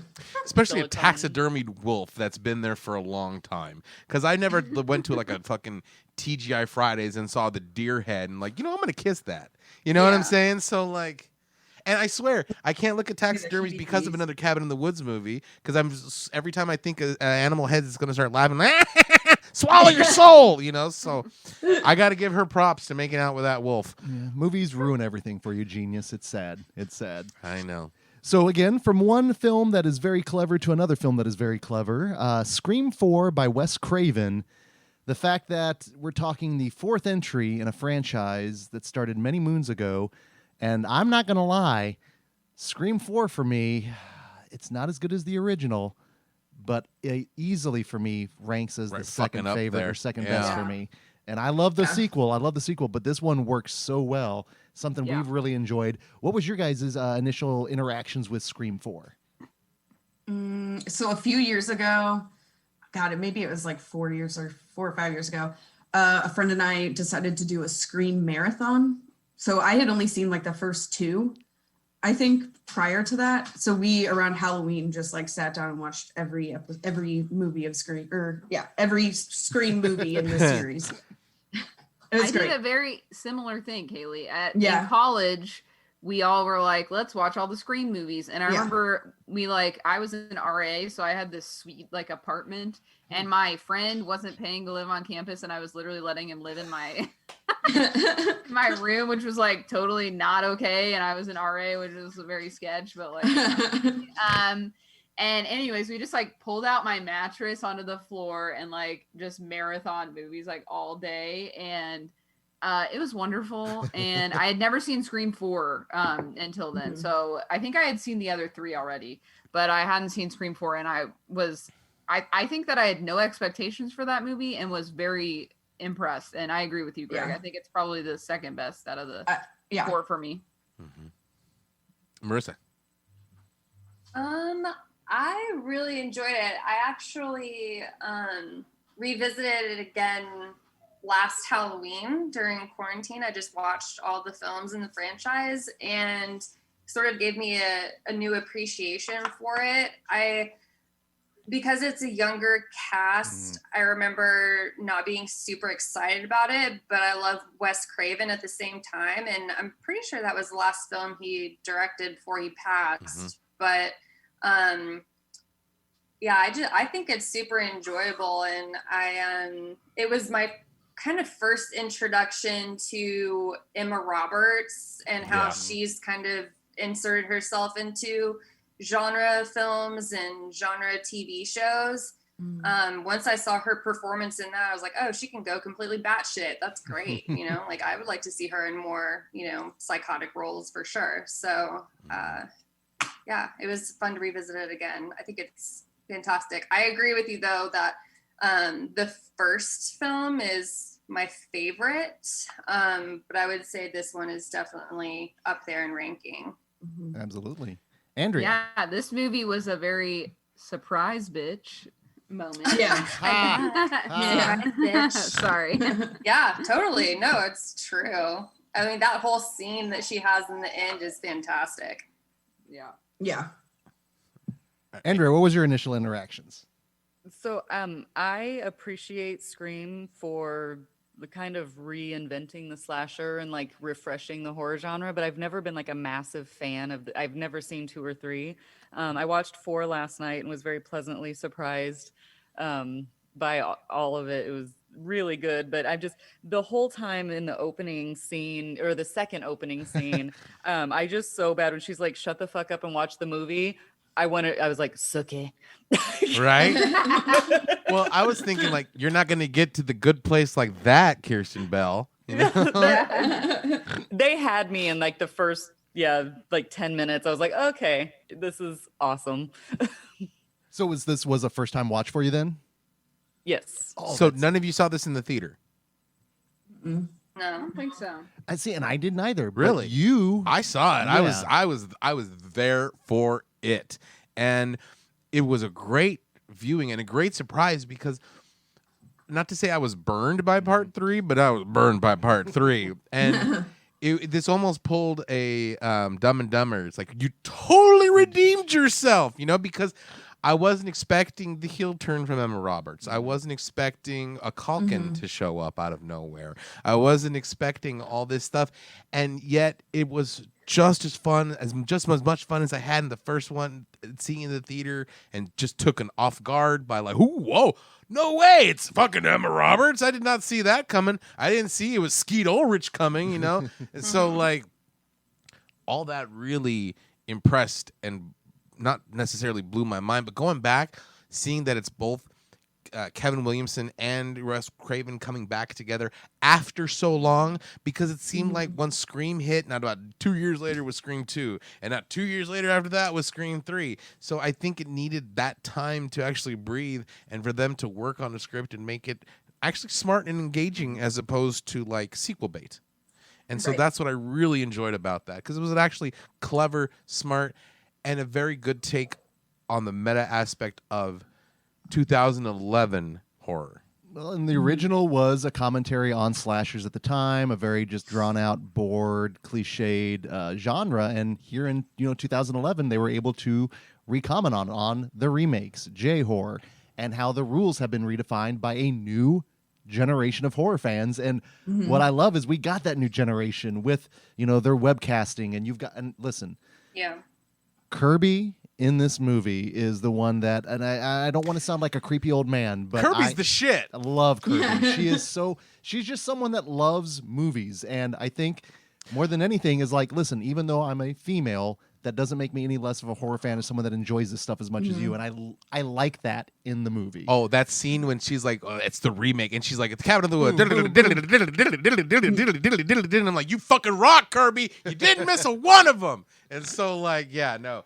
Kirby's the shit. Save the cheerleader indeed.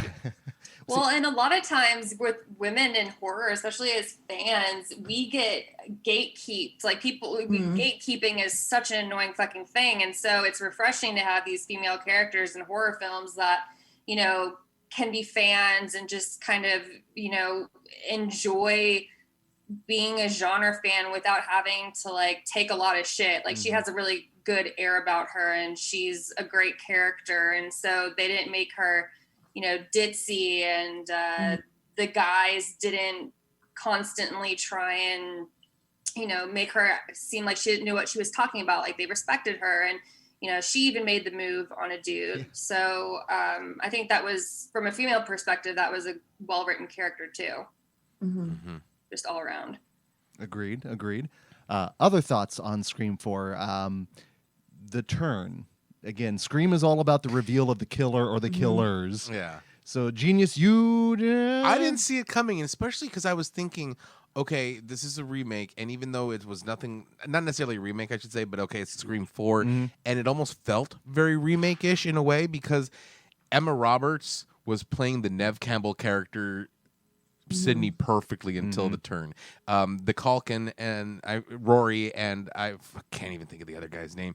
They played the Jamie Kennedy role very well until the turn, and so it felt like that remake. But then that turn just made it so much sweeter, especially because I really did not see it coming. The Julia Roberts thing just fucking pulled the wool over my eyes, and I loved it. Julia Roberts? Yeah. Emma. You know what? Fuck Julia Roberts. I'm going to tell you that for now. Because Julia Roberts, she's made maybe like 2 or 3 good movies. Emma Roberts, I will consistently seek out what she's done because I know it's going to be something wild, something very well done, and something unique. I mean, Black Coat's daughter was the shit. Okay. Don't do Julia Roberts dirty like that, okay? But yeah. Settle down over there. I do like some Emma Roberts. Don't get me wrong, I love Emma Roberts, but like Scream Queens is my jam. That was such an underrated show. Scream Queens was Loved the shit. It forever. Yeah. So, anyways. So, but yeah. Final words. This movie's great, and I really do love it. And I'm sad that it's about to lose, but it is. Oh man! Damn! Yeah. Shots fired. I mean, I liked it, but I still kept I'm a huge scary movie fan, and it's messed up my brain to the point that from the beginning I'm like, he's not doofy. What do you guys think about the new one that's supposed to come out next year? I haven't heard about it yet, but I'm there for it. It's supposed to be a direct sequel to Scream 4, from what I understand, but I'll watch it. It's the Ready or Not, folks, so I'm gonna go see it. I really love that one. I'm excited about it for sure. Well, we're trying not to show our biases here. Too late, Liz. But only one film can go into the round of the Hateful Eight and compete against Red State. So let us go ahead and start. Andrea, which of the 2 films, Scream 4 or Cabin in the Woods, is closer to your heart? This is going to be shocking, but I'm going to go with The Cabin in the Woods. I think we know why. We're definitely good on that. Kaylee, which of the 2, Scream 4, Cabin in the Woods, closer to your heart? I'm going to go with Cabin in the Woods. And this is a story I forgot to mention earlier, but I worked in a film projection booth when Cabin in the Woods came out in 2011. So I would, after I saw it, even before I actually saw it, I could stand in the projection booth and watch movies. So I would peek into Cabin in the Woods every once in a while because we had a little volume knob there so we could hear the movie in the projection booth. So definitely Cabin in the Woods. Perfect. Marissa? I'm going to agree with Andrea and Kaylee and go with Cabin in the Woods. I think that I just didn't have a nostalgia factor connection with Scream 4. I do with the first one and those characters and that cast a lot more. But Cabin in the Woods just... I think it encompasses so many things that I love about the genre, whereas Scream 4 is just more like a glimpse, I guess. Totally works. Liz? Red State. I wonder. Cabin in the Woods, Avi. Shocking. Completely understood. Jenius? I saw both these movies in the theater. I was hyped for both these movies. I remember really enjoying both of these movies in the theater. But if you were to talk to me right now and say, hey, you want to watch Scream 4 or you want to watch Cabin in the Woods? I'm going to go, bring on the husband's bulge. Let's see this Cabin in the Woods. So, yeah, Cabin in the Woods. This one is a little bit more tough for me because I do really adore both of these films. I think they serve many purposes well. But with Scream 4, it did, even the last round I think I mentioned, it made me go back and watch the original with the movie crypt commentary on top of that. So it still just rings to my nostalgia ears here. So my vote is Scream 4. But if you were to take away one of these films from the year of 2011, one of them would definitely leave the year more poor. So that being said, Andrea, which one would you be taking away? Scream 4. Because we have Scream.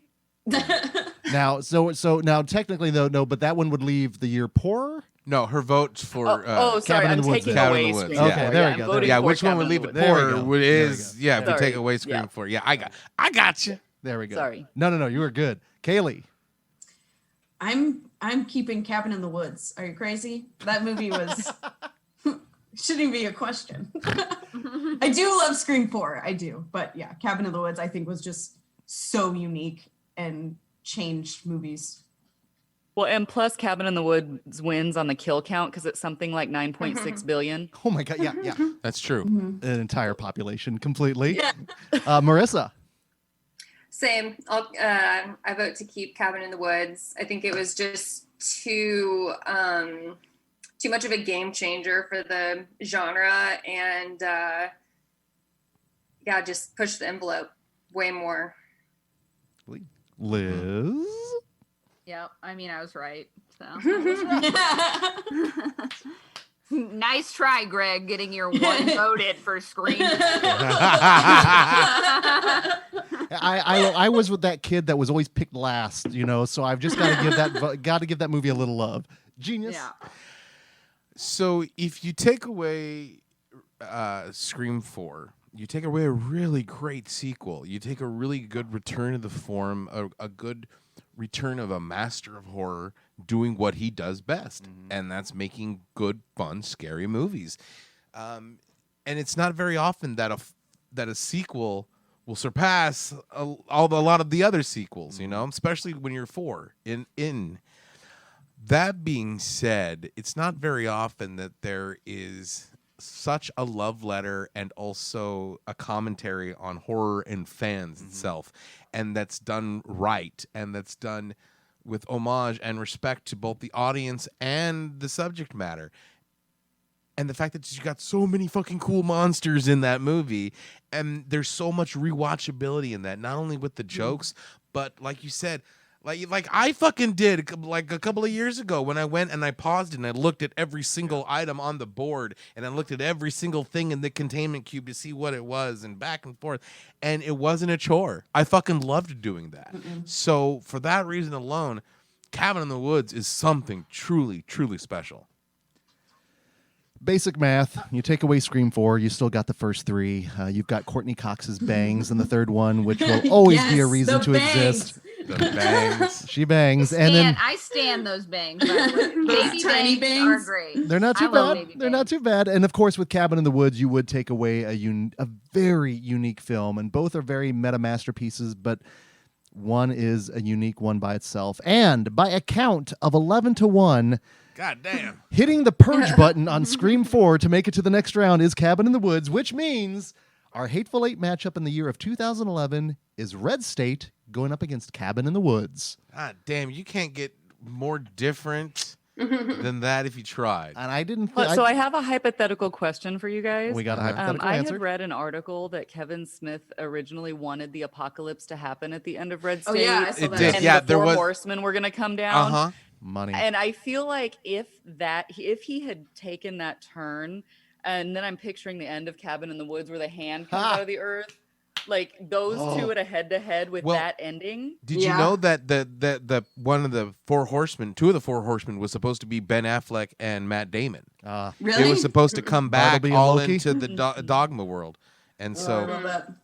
Well, you know what? This was beyond wonderful, and I am so happy that you all were able to not only get 2 films into the next round here, but also just taking the time to talk these movies. because honestly, I've been looking forward to talking to you all for a while. Oh, yeah. No, ever since I knew you all were getting put together, I was like, we're going to get them on the show somehow. So I'm so glad that we're able to get you all on here. Thank you so much. Send for doing spooky that. astronauts my love.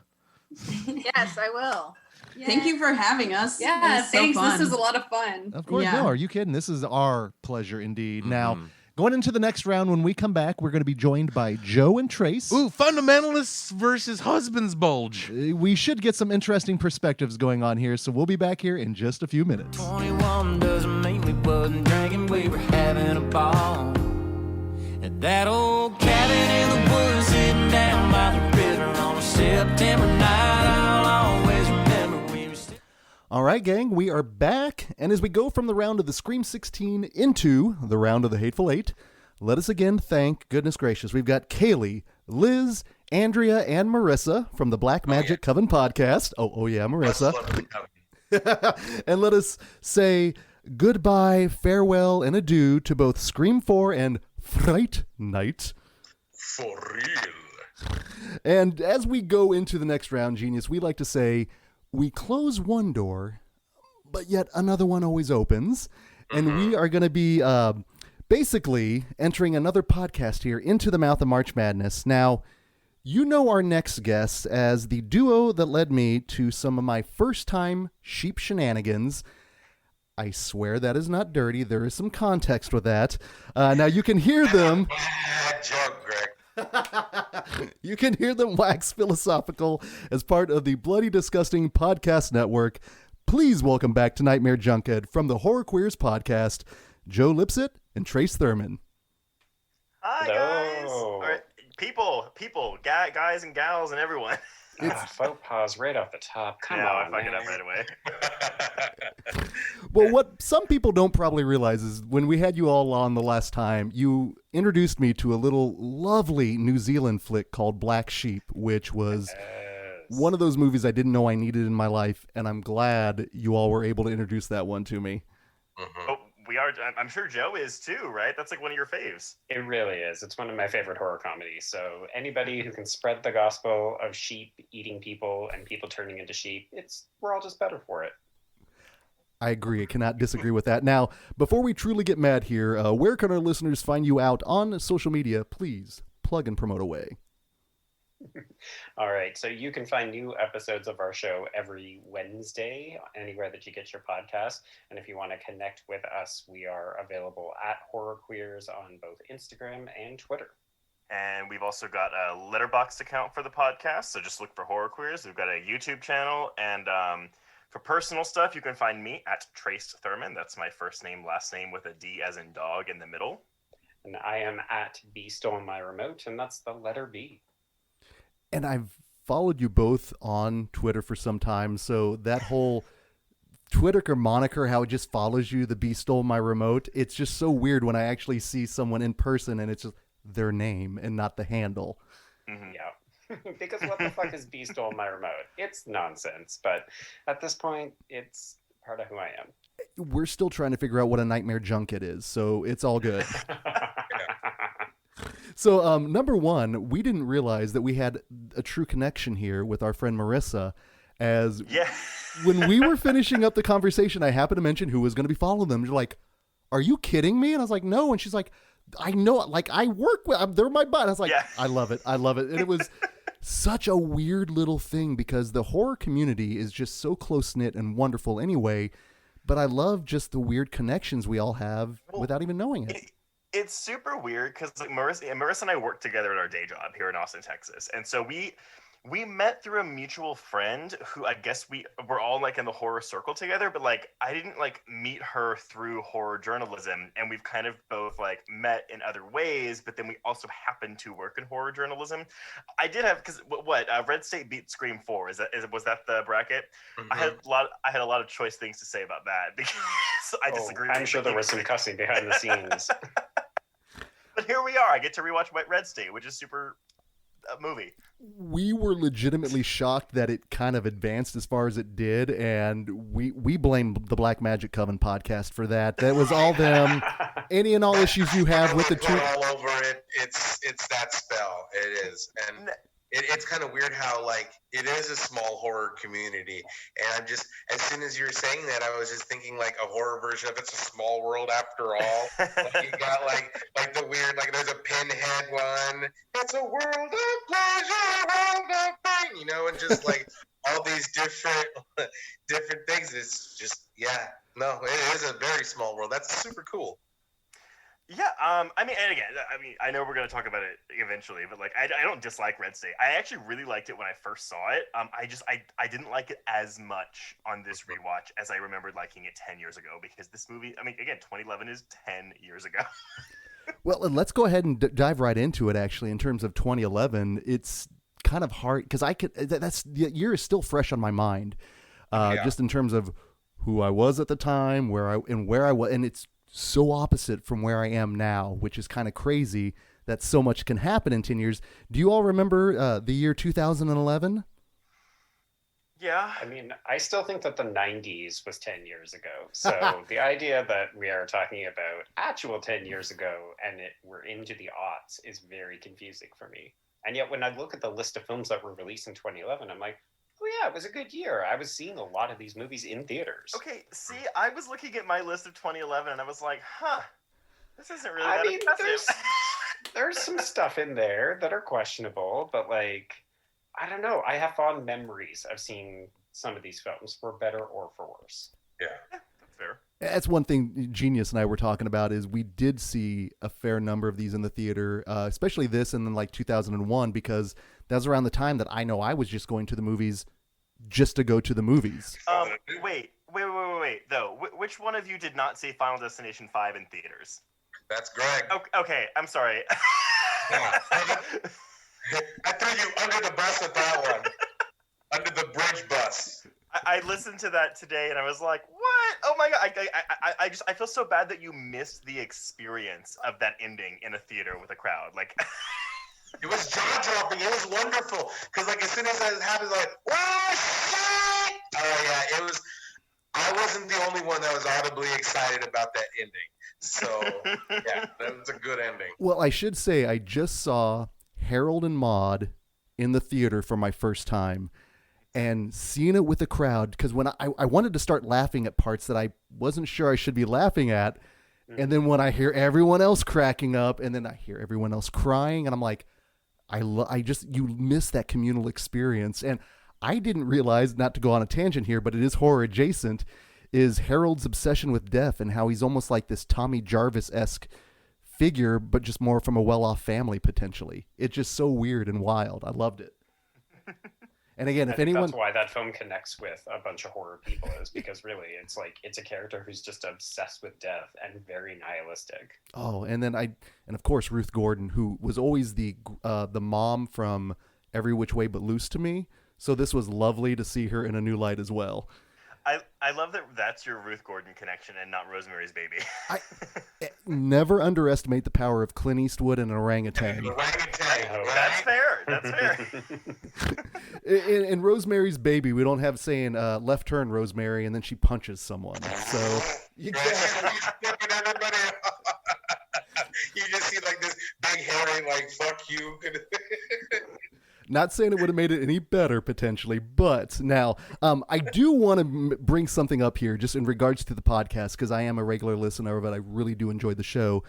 Your recent episode featured a fellow Greg, and there's not a lot of Gregs on, a lot of horror podcasts, so it's very nice when I, hear another one out there, and I wasn't prepared for where your all's conversation on Friday the 13th, Part 7, The New Blood went. I was expecting sleeping bag talk, I'm expecting talk of telekinesis. However, the semen content I was not prepared for. So if you could, maybe a first-time listener, especially Genius over there who's given me an eye going, wait, what are you guys talking about? Tell us a little bit about the podcast, especially any of our first-timers out there. Sell them on that particular episode. Wait, okay, Joe, you're gonna have to refresh my memory. So, okay, we recorded that episode on a day that we normally don't record, so my brain was like I was there, but I was hovering above myself. It was an out-of-body experience for Trace, yes. Yeah, but to the point where I think I just talk about semen too much, because it was literally like when we started getting replies from listeners like, oh my God, the semen talk is back, and I was like, did we talk about semen in that recording? Yes, quite extensively. As the person who edited it was a lot. Yes. But how did it come up? What were we talking about? Oh gosh, mangoes. Yeah, it was either something to do with fruit, or I think it was when the character goes into the kitchen to get a late night snack or something like that. But Yes. How did that devolve into semen talk? Well, I think I mean our show can sometimes get sexual. So I mean, like, you know, like we tackle horror films from a queer perspective, and sometimes we can focus on when a movie is kind of, I'm gonna say, maybe not as interesting as it should be. We digress a lot. Spice it up, right? And I think, yeah, from what I kind of remember, Greg brought up the fact that all men should have sampled their own semen, like, or they have at some point in their lives via masturbatory or, I guess, sexual activity, whatever. And we all shared our experiences and thoughts on that. Again, I was ready to conversate. I know the tangents y'all can go on, and I love them. But that wasn't the tangent I was. It was the tangent I deserved, not the one I was. What is that whole Dark Knight thing? Right. I love the fact when he's like, okay, what's the semen discussion? And you heard like, okay, which one are we talking about? That's kind of like me, like, the time you talked about squids. Which time was that? Or the time we were talking about apple carts, you know? we love our listeners, but a certain segment of them are, I'm gonna favorably say, a horny bunch of people, and so they demand content and we deliver. It's true. You could almost say that Trace delivers on, you know, on demand based on certain types of topics. Mm-hmm. It's my trademark. Semen on demand is what I'm saying. I was going to say that could be a new level of Patreon for you guys. Right. And also, I would like to note that you all just did a Patreon episode on the X-Files episode of Home, which We did. I remember coming into that episode about 3/4 of the way through when you see the reveal of the mom under the bed, and I don't know, I probably didn't sleep for like a week. That was just so terrifying. It's fascinating to me because when you watch it now, you realize how well constructed it is, but it doesn't feel shocking because we have moved so far beyond that. But I think for network television, for something that's, you know, airing on the Sunday night or the Friday night time slot, you're just kind of going and thinking, oh, it'll be creepy. I'm not expecting to see nightmare fuel on my television. It just was a reminder that X-Files was next level and could do some amazing work. I love those little stumble-upons. You have like grandma and grandpa like over for dinner and like, heavens, yeah. Well, and that's the thing, you know, you watch it today, and granted, like, I'm not an X-Files watcher. I've seen a handful of episodes. We've covered the sequel film on our podcast because that film has some problematic trans and homophobic elements to it. But it's so interesting watching it, you know, 25 years after it aired, and it's like, oh, it's not really that bad, even though a baby gets killed and buried alive in the first scene. And but again, like, you're like, oh, this is 1995. Like, this shit wasn't common on TV at the time. Because that episode was banned, wasn't it, for like a while? Like, aired once and then put in the vaults like it was a Disney movie. Mm-hmm. Yeah, it never aired on network television again. It aired on like FX a bunch after that. Yeah, but not Fox proper. Yeah, and then somebody was like, oh yeah, in preparation for the episode, I watched it on Disney Plus. Right? I thought that was a joke. And this is Time to change, folks. Yeah, and this is the Disney Plus that put a little bit of extra hair on Daryl Hannah's butt and Splash. Yeah, so that is so weird. That is so weird. You know what? Sadly, I think Disney, as much as I do love them, I think they can kind of ruin everything, sadly. We can have it, Well, and it's my roundabout way of saying I really appreciate the content and the diversity level I really do dig. So thank you for that. As someone that really does listen and enjoy a lot of podcasts, I appreciate that. Well, thank you. I mean, I feel the warm and fuzzies. Keep it in your pants, Trace. That's all we're saying. I know. I'm semening right now. Yeah, this is going to just evolve into a semen talk really quick. It's going to cross-pollinate. It's going to be semen diddly, and it's just going to tear into terrible things. We can't go from squiddly diddly to semen diddly, Genius. That's a whole nother thing that we can't do. However, though, I will say, I do think, however, some of the characters in at least one of the films that we're going to be discussing here would probably have some semen-related conversations. I think that's the best way. Yeah, let's go ahead. Let's talk about Kevin Smith's Red State, which surprisingly and shockingly has made it this far into the turn, which we didn't think at this point. Well, and I want to clarify. So I mildly like this film. But when we get to the question of, does it represent the aesthetic of 2011? I guess I just feel like Scream 4 really better inhabits the aesthetic of 2011. But that's absolutely no bias here. That's all I will say on it. Sorry, that was like the first date I had with my now husband. Like we saw Scream 4 together, and I love Scream 4. But nevertheless. Guys comes on, your bracket is bullshit. Let me tell you why. You guys fucked up. We're not saying that you should just scrap the whole thing and like throw it in a fire, but if you were a compound, we would raid you, and Scream 4 would be the weapon we would do it with. I think though with Red State, I remember it being longer, but I think it's just because it feels longer. Yes. Honestly, when we're talking it's a war movie. Like I totally like it. I do classify it as horror, but the way it's shot, the way it's paced is very much a war movie. And that, again, I remember it, but I don't remember the gunfights lasting that long 10 years ago, and they go on for 40 minutes. Well, it's such a departure from what I was so accustomed to Kevin Smith with, and I even when we were rewatching it, I'm like, oh, the camera is moving and there is more stuff going on. But yeah, it really is kind of like a part siege film, part religious cautionary tale. Joe, what was your background with this one? Was this one that you were familiar with before? So I had definitely seen it. I didn't see it in theaters. This was one of the ones that I missed. Well, but Joe, he did like a rolling road show with this movie. So I don't know if you remember, and I know y'all talked about it a little bit, but like it went to Sundance. He basically, after it screened, got up on the stage and was like, I'm buying it for $20, and like apologized to all the distributors and was like, I'm sorry, you guys, fuck y'all, but distributors have fucked me over my entire life. I'm going to distribute it myself. And then just went around the country screening it. So Trace, where did you see it then because I saw it at the Midland here at Kansas City. I saw it whenever it hit VOD or DVD or something. Okay. Like I definitely saw. I did not see it in theaters like Joe. I'm sorry, like Joe, I did not see it in theaters. But I was curious about it because again, it's like, oh, Kevin Smith is making a horror film, and yes, I forget that I don't even want to say he started the trend because again, this is 2011, and you have David Gordon Green doing Halloween, in 2018, and people were so shocked because it's a comedian. It's like, yeah, but look at fucking Kevin Smith pulling in Red State and Tusk out of his ass. But I think it's because Kevin Smith, I don't know, there's something about Red State where he's trying to do something, but he's also not fully committing to it. And I think the people who really like this movie, that's what they appreciate it for, is that this movie switches gears every 20 to 30 minutes, which is ironic that we aren't going to end up talking about Cabin in the Woods, because Cabin in the Woods also pulls the rug out from under you, and they're both mysterious films in that capacity. Well, and my question for all of y'all is this, because I was reading some reception, because it got a mild reception when it came out, but a lot of things I read were like, oh, Kevin Smith doesn't direct this very well.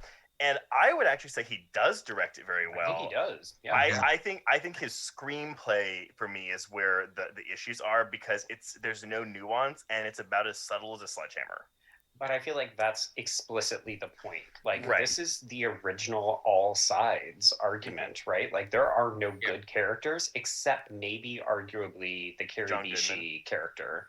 Oh. Yeah, and then I just love Carrie Vichy, so I'm going to say her name as often as possible because she's a great actress. Mm-hmm.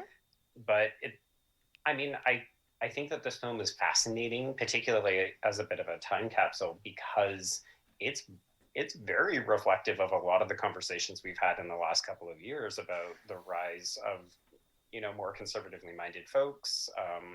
Like, this felt very heavy-handed in 2011, but it actually feels more realistic in 2021. Yes, and that's the thing, right? Like, watching this, if you didn't have context for this movie, like, obviously it's based on the Westboro Baptist Church, but if you didn't have context for this and you told me, oh yeah, that came out during the Trump administration, I would 100% believe you. Yeah. And I think when you're dealing with subject matter like this and the things that are true to life that can be true to life, you have to be heavy-handed. I think there's a time for subtlety and there's a time for just bluntness. And I don't know if I think that's what Kevin Smith was going for, because and I think he directed the shit out of it because he really did, when you did switch gears very often, but it seemed to have a cohesive story, which that can't be said for all of Kevin Smith's movies. I do agree, and I think so. One thing that again worked for me 10 years ago that didn't work as well this time was how often people died. I think I mean, because like people are on screen. Oh, this is the main character. Nope, they're gonna die. This is the main character, and I remember being really impressed with that 10 years ago. But my issue now is that I don't have a character to latch onto in this film, and it's not necessarily like a bad thing, but because it's just a lot of things that I'm seeing on screen. Then there's no connective tissue, and I like everyone in this movie. This cast that he amassed is really good. Really good. Yeah. Particularly when you're like, oh, you've got Melissa Leo, and she's gonna talk a little bit about a couple of ridiculous things, and then she's just gonna die.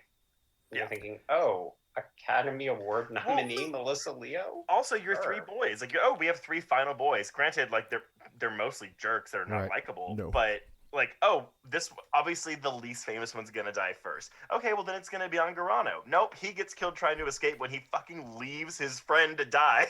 I do like that moment though, when he just gets shot and you think, oh, they shot him trying to escape, and then you realize, oh no, it's actually the gay sheriff. And then that gay sheriff doesn't get anything. He just gets shot in his car, and you're thinking, oh, hey, I think part of it is that Kevin Smith is trying to go for a kind of whiplash effect. Like, he won't let you get comfortable because nothing in this world makes sense. But that's war. Again, that's why it's a war movie, because everything is unceremonious. Everything just happens. There's no time to breathe. Like, no one mourns in this movie because there's no time to do that. So on that level, I actually think it's very successful. It's just whether that works for you is, dependent on you as a viewer. It's very polarizing. Yeah. Actually, I'm going to disagree with Nobody Mourns. There was a lot of mourning in that movie for the. I'm sorry. It led to a lot of more violence and hate and like terrible shit. You're right. I guess I don't view those people as characters because I hate them so much. They are psychos. But you're right.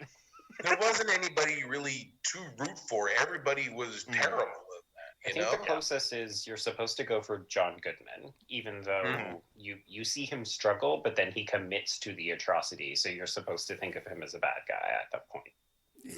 I do like that there are no easy answers with this particular movie, but because I think with a topic like this, there are no easy discussions to be had because, like you said, it's stuff that people don't necessarily want to address. It's stuff that they may want to put on the back burner because it is uncomfortable, and I'm not saying Kevin Smith is the filmmaker to do this, but at least he's putting something out there that hopefully will maybe facilitate some discussion and dialogue, because I think that's the biggest thing we lose now is trying to not necessarily listen. They're all shitheels. I think even Goodman says something along the lines of, especially them. But the fact that, for me, I'm always a person that wants to see, I'm agnostic because I'm very wishy-washy. So I always want to see what other people are thinking. Why are they thinking that? Where did it come from? But when you discover kind of the root of all this stuff, when you realize, they're committing these atrocities in the name of God, a God that a lot of people worship potentially different ways, and it just shows you the variety of ways that it can go wrong and can be perverted. Because I know some wonderfully religious people out there that do wonderful things, and I love them to death. But on the flip side, you have these people just committing just horrible things, saying the most heinous things, that you can hear. And it's just the fact that, like you said, this could have come out. This plays, I wanted to play eventually like a cautionary tale rather than being prescient, and one thing I actually think is interesting. So, I mean, we all know horror has been like socio-political. Like, there's a lot of horror is a result of, what's going on in the world. But for the last 2 years or so. Yeah, exactly. but for mainstream audiences who don't read into it as much, like it's not as, some random person can go watch Dawn of the Dead and not really read into the consumerism messaging, But I feel like in the past 10-ish years is when we've gotten more, overtly political horror films. And honestly, Red State is one of the first ones to do that. So I kind of admire Smith, or the films, even it's oddly prescient in that way, where it's like, this is like kickstarting a wave. Because I'm also the mindset that more creative horror, better horror comes in times of political unrest because people are angry and scared. And so this came out during the Obama administration, when again, most people, quote unquote, were fine. Well, I think this is Smith saying, like, don't become complacent because these people are still here. They're on the fringe. They're, they talk about where this compound is and how it backs onto like a nature commune where they're growing pot. So it's like, it's right in your backyard is where this is all happening, which is actually why I will somewhat facetiously say this, but my character that I'm rooting for is the teacher at the beginning of this movie. Yeah. Because she's the one with her finger on the pulse. Okay, you know what though? No, I like the FBI agents Dakota. They were like, of course we're gonna fucking kill him. Like, that's my character. Yeah. I like Kevin Pollak until he got his brains blown out. He's on screen for a minute, and he's dead. That's like Kevin Smith had Kevin Pollak over for lunch and was like, hey, put on this SWAT team member uniform. So What are you doing Tuesday? Yeah. I will say the coda for this movie, which I did not realize was the alternate ending. The original ending actually had the four horsemen of the apocalypse come down, and that was the horns. It was like going Dogma style. Right. I like the coda that we have. It reminds me very much of the coda in Burn After Reading, when J.K. Simmons is like, what the fuck happened? What did we learn? Okay, well, let's whatever. None of this makes sense. That's the vibe I got from this, and I kind of like it put a bit more humor into it. Like that scene feels more Kevin Smith than any of the rest of the film really does to me. Yeah, but I like comedy. it. Yeah, I like it though. I think for me it works. And I like the fact that Kevin Smith went out of his wheelhouse and tackled something very serious. And until that last kind of like, well, it is what it is type of ending, then like it was very well done and like very good to see someone who's going to be pigeonholed, because I even went in knowing that it's going to be a Kevin Smith movie and it's going to be a little bit more serious, but I'm waiting for like you're waiting for poop jokes. Come out. Right, I'm ready for like maybe the excremental comes back or something like that. And it wasn't until like 20 minutes into the movie like this ain't that kind of movie. I will say, and I know we're not talking about it, but I actually think that in terms of horror, I do think Tusk is a better Kevin Smith than what I have in Red State. But that's also a movie that is very polarizing, and that one leads further into like dark macabre humor, where you don't know if you should laugh or like be genuinely upset. But see, I like that. I like that kind of like, I don't know what I'm supposed to do right now.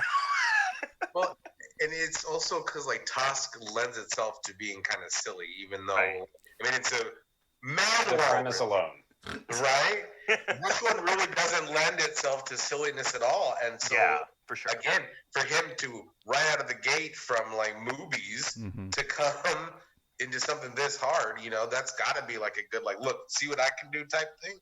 Yeah. I appreciate this movie.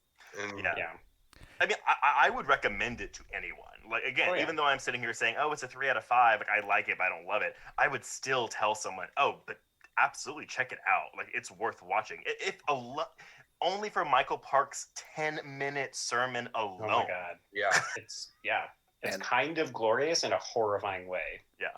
It's chilling because it's happening. It's happened. I mean, he's based on a true dude, and they're stockpiling weapons. And as we've seen very recently, that's not a good thing. Yeah. So, it's a tough movie to watch. I couldn't even imagine, because I would imagine he wants to put in jokes here and there because he's Kevin Smith. But to show enough restraint to not to have all of a sudden the Reverend Smoochies Boochies, That's actually a really good way to put it, though. Yeah, it is Kevin Smith that is most restrained, because I actually, even in that sense, liken it to something like Rob Zombie's Lords of Salem. Like, it's both of those directors at their most restrained, trying something out of their wheelhouse. And while again the success may be up and down, you do. I appreciate that. We all appreciate that. It's just not for everybody. Well, and I mean, Rob Zombie himself is a very divisive filmmaker, where he has his ardent, just apologists that are going to seek out everything he does, and then the people that just dislike him very much.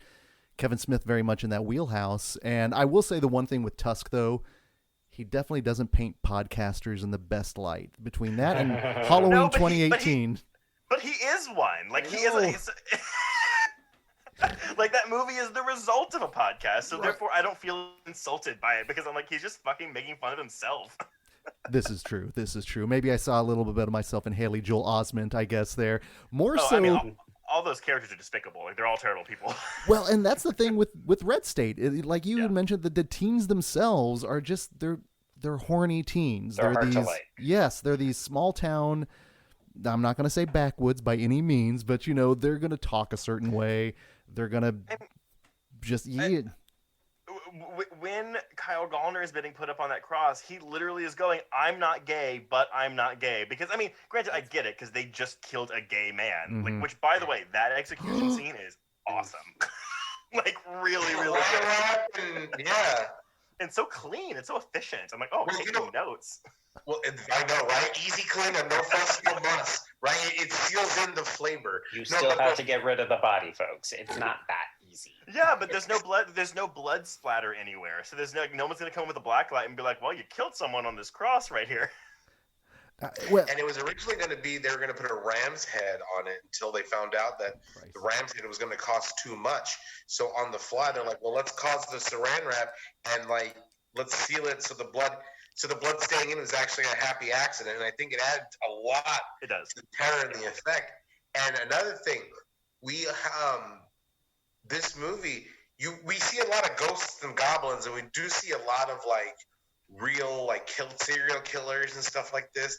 But again, to see something this horrific that happens in your backyard, I think hopefully put a spotlight on a lot of terrible shit and made people. And I definitely think that this movie did make people stand and realize the Phelps more often. But of course, how can you fucking ignore those assholes? I think again, good political horror does shine a light on terrible shit. Mm-hmm. Mm-hmm. Yeah. Well, and the fact that we also 10 years before we had a chance, we talked Frailty as well, which is another take on religion gone awry, and it's a wonderful subject to tackle because it's something that's worldwide and it's something that a lot of people interact with, whether it and everyone has a different relationship with it, how a standard, straight white male is going to look at religion a whole lot differently than any kind of queer person would. I mean, again, that's where Joe and I are coming at it from, at least. No, and that's the perspective that counts with that, and that's ideally where I wasn't glad that a movie like this came through, but I'm like, oh my goodness, just in terms of, wow, this is going to be a little bit more biting potentially than than Fright Night. So just in terms of what could have been. Now, don't get me with Fright Night. I guess we've got David Tennant wearing leather pants that we'll talk about for 40 minutes. I will say I was happy to hear that y'all like Fright Night because that is one of those underrated. No one went to go see it. It flopped hardcore, and people finally saw it and were like, "Oh, this actually is pretty good." It's not that bad. It's fine. I was shocked at how much I actually did. And again, I love the original. So I had some bias, but the bias bit through was fantastic. No, I'm glad that and the biggest thing with this, when we bring on people and of course, having them watch the films, is hoping they have a good experience, whether they're revisiting it or, watching it for the first time. So I'm glad at least that Red State hit, it scratched a particular itch at this point. Yeah. So that's always good. I was happy for the revisit. Mm-hmm. Same. Excellent. Well, from a film that is definitely polarizing and divisive to another film that technically is polarizing and divisive, because believe it or not, I know a lot of people that don't like our next film. Let's talk a little bit about The Cabin in the Woods. Oh boy. I love this movie. I love it. I do think that this decision at the end of the day is going to be difficult because looking at, again, 2011, it's like this feels like a transition year because The Cabin in the Woods to me almost signals the end of that meta type. It's like horror. The death knell. Well, yeah, because it comes out, the same year as Scream 4, which no one went to go. $40 million of the people went to go see, which is nothing compared to the rest of the franchise. And granted, I don't even think Cabin in the Woods made that much money because it was shelved for 3 years because it was supposed to come out in 2009. And that's what's crazy with this movie, and we've done this actually with a couple of films that were supposed to release at Your Next was one of those that had that initial one, and it's kind of crazy. Now, that being said, was this one that any of you saw during its original theatrical run? Oh yes. God, yes. Absolutely. Yeah. Opening I was night. waiting for this movie since 2009. I was like, when is this fucking movie come out? I've had it on my radar for years. I went opening weekend, hated it, was so disappointed with it, and Wait, then really? had to think about it and realize Oh, was it not giving you exactly what you expect? Because I thought it was just Whedon and Goddard playing in horror. Like, I didn't expect meta. I didn't expect it to be challenging. I thought it was just going to be like a fun romp. And then it was like, wait, you're making fun of this? Wait, how do I feel about this? Well, because it's making fun of you. Yes, exactly. It was like, oh, hey, fanboy, check yourself. Like, think about what we're actually doing here. I saw it opening weekend. I remember it was 30 minutes late starting, and it was a house full of like horror fans who were like, "Give me Joss Whedon," which rings a whole lot differently now. Yeah, imagine that. Also, welcome back to 2021. Oh, things have changed. And you better believe that theater offered everyone free passes to the next movie, because they were like, people were like getting ready to riot about this 30 minutes late after waiting for 3 years for this fucking movie. Right. Now, so Trace, did you have the Joe reaction where you had to think about it and ruminate it, or was just like love at first sight? I don't want to say it was love at first. I liked it at first sight. It's definitely one, like, I mean, I'm not a genius, and I'm not always super smart. I didn't really get that the Elder Gods were us. That is 100% something that I came across in a stupid fucking... Was it a Screen Rant Ending Explained article? And I was... And again, I can't even believe I'm admitting that loud. I should just like fucking say, "Oh yeah, I totally knew that," but I didn't. I clocked that shit immediately. But you know, it's one that I like more and more. It's actually okay. I'm lying a little bit. Like, it's like I liked it more and more. And it's not like I want to say around 2015, 2016. It's not that I like it less and less every time I watch it, but it's like I want to rewatch it less and less as the years go on. I still think it's a fantastic film. I just don't have the itch to revisit it very often anymore.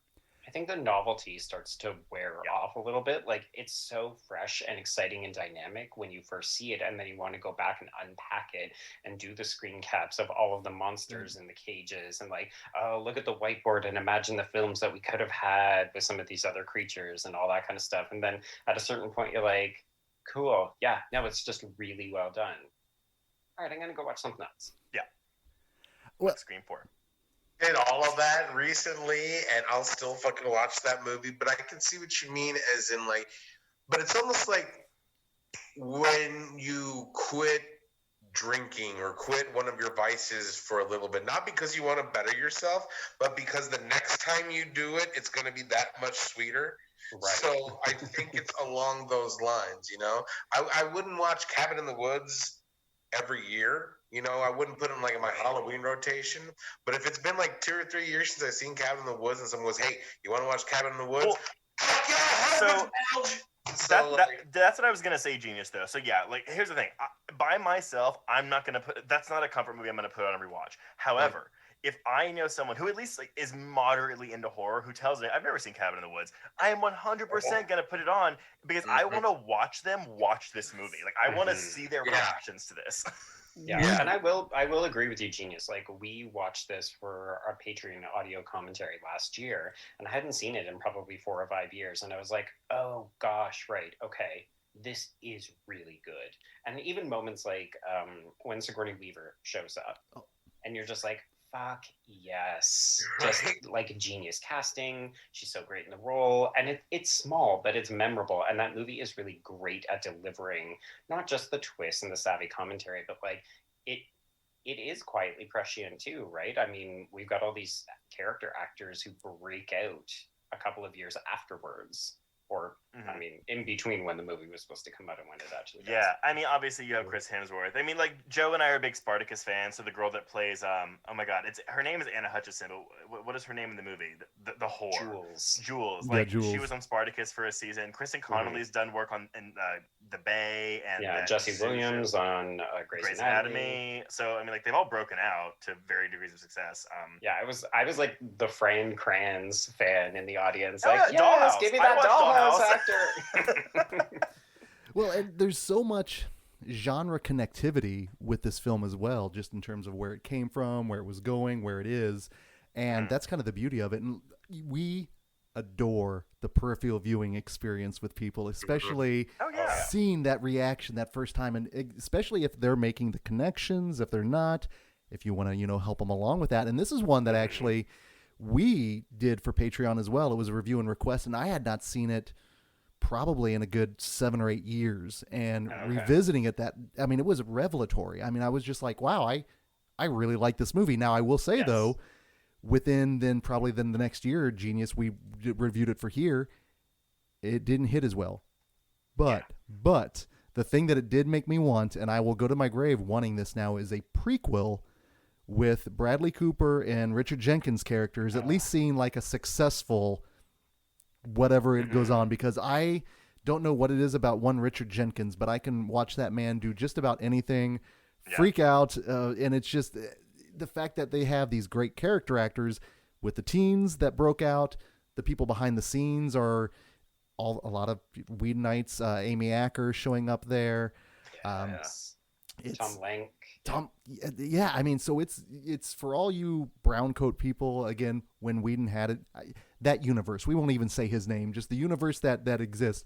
It was nice, especially because I was a Buffyverse person. I'm an Angel person. No, I mean, when that came out, I mean, again, it comes out, when it 2011, So it's like, 8 years after Buffy ends, 7 years after Angel ends, Firefly is out, Dollhouse had 2 seasons, and I think that was what he did right before this, and that was out. So it's like, oh, we're getting more of this type of stuff, which is really great. Like, if you were even a tiny fan of Whedon and his TV work, like that it's him in his heyday. Yes, absolutely. Yeah, there was an apex. And as horror fans too, I think we covet the idea that we discover people before they break big. So, people are then like, oh, well, he goes on to direct the Avengers. And you're like, yeah, we knew him first. And of course, now we get to rescind all of that and be like, oh, actually, he's a piece of shit and other people contributed to this. And that's the weird thing too, right? Like with the pushback of the timeline, the Avengers comes out a few months after Cabin in the Woods.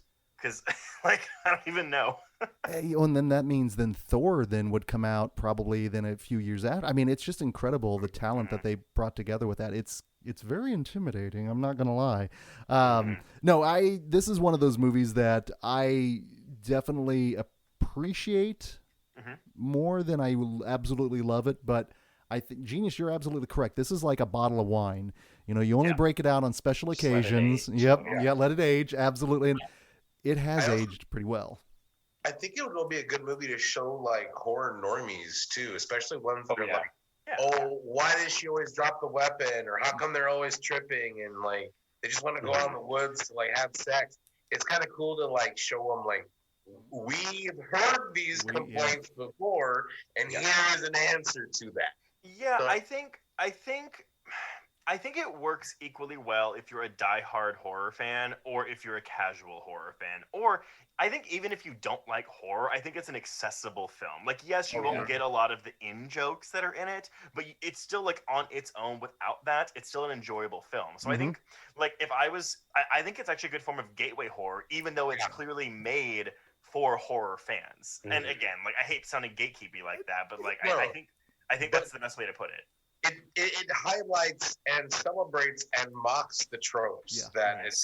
So it's reverent to that, right? Like it's not saying, "Oh, you are idiots for liking this. We're making fun of you." Like it never goes into parody. So I think you can see how much they admire, but also are frustrated. Like I know a lot of the interviews when the film was coming out, they talked about how much they were just like, well, I'm kind of done with what we're seeing in horror right now, but I still love the genre and I want to give it its due, give it its credit. And that's what I'm trying to say, though, right? That's where I'm like, okay, this feels like a transitionary year because films like Cabin in the Woods with that sheen, that studio sparkle, this is like the end of that. I mean, again, obviously we still get them.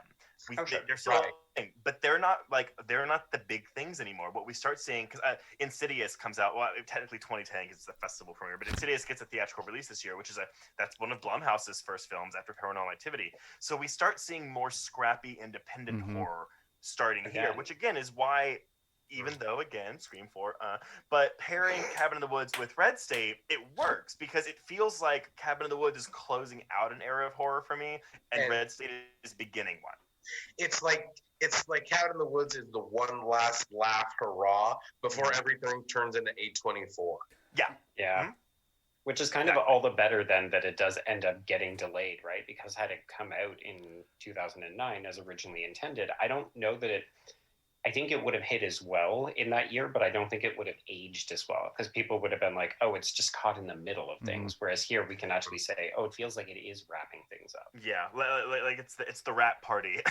It is, and that's why it's such a fucking good time. Yeah, that's the one where everybody's like popping bottles and like, and just having betting pools and just doing all kinds of cool shit. Yeah, let that merman and that unicorn out.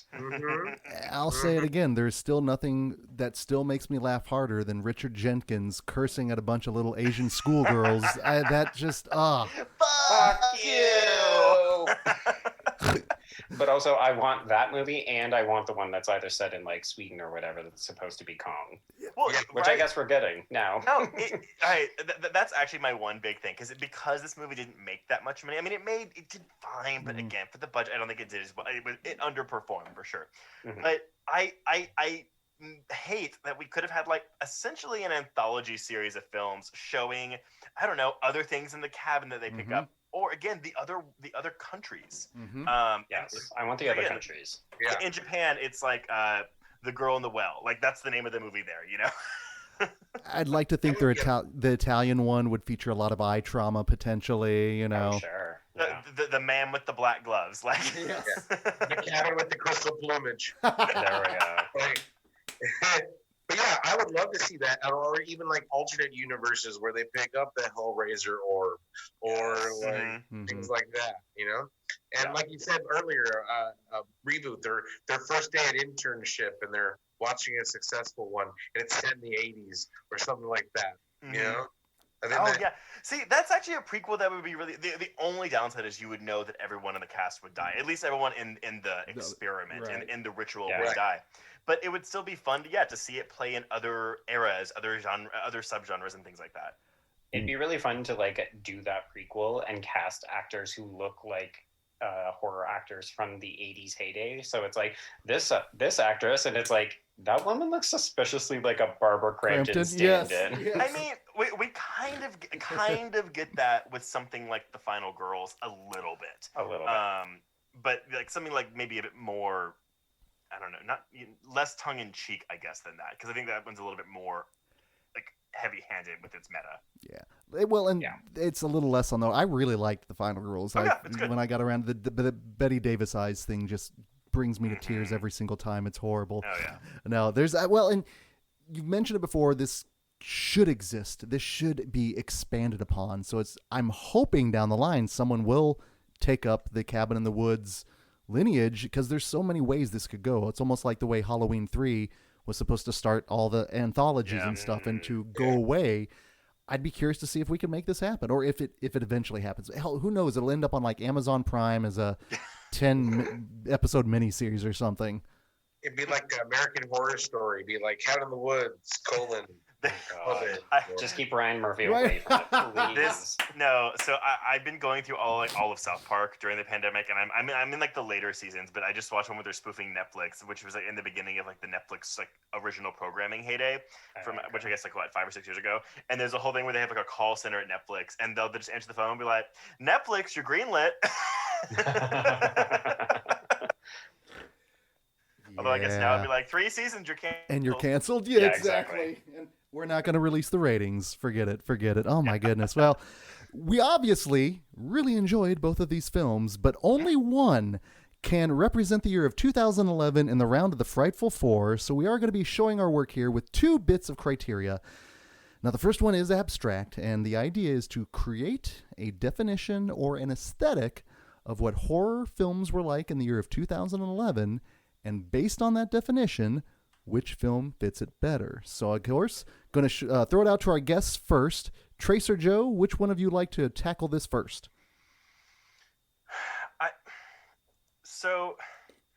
I'm honestly going to say the aesthetic of 2011, even though I still think it's a mix. Looking at this list of 2011 horror films, I feel like it's a 50-50 split between this studio sheen and this scrappy indie stuff. I'm going to go with the studio sheen on the way out. We're still trying to make that like a thing. We're trying to keep it a thing. And it's just really polished and looking good. Like we're kind of at the late end of the remake boom where, I mean, Cabin in the Woods is something original and fresh that's like different, but still looks like films of the time. as opposed to Red State, which I feel like is maybe predicting the future. So I would say the aesthetic of 2011 is more in like the Cabin in the Woods is more in line with what I'm imagining. If 2011 were a picture, like it would look like Cabin in the Woods to me and less Red State. That is That's perfect. interesting because when I looked at the list, I felt like I was seeing a lot of really nihilistic properties. And maybe it's just because I was looking at some of the smaller budget kind of indie films or the foreign films. But like this is the year that The Divide comes out, the Xavier Jean film. And like that is honestly one of the meanest, cruelest films I've probably ever seen in my life. So you know, I looked at the list and I just thought, oh, I feel like Red State actually embodies a lot of the dialogue that we were having. And maybe it's because we are coming up on, you know, anniversaries of things like 9/11, which, you know, yes, we're in the Obama years, but I think we're still dealing with trauma like a decade later. And I feel like we start to see a lot of that in this particular year. So for me, I think Red State is actually a little bit more indicative of where we're at. Excellent. Wonderful right, showing too. of the work there. Yeah, genius.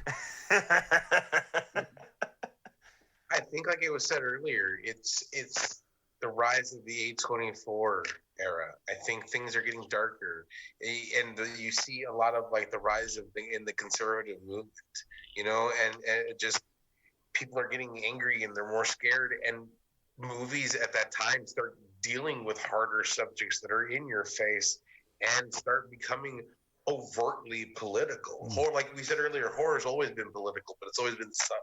And I think now we're seeing a lot of more overt. And I think for that, and especially with the homegrown terrorism angle, I'm gonna go with Red State for more indicative of 2011.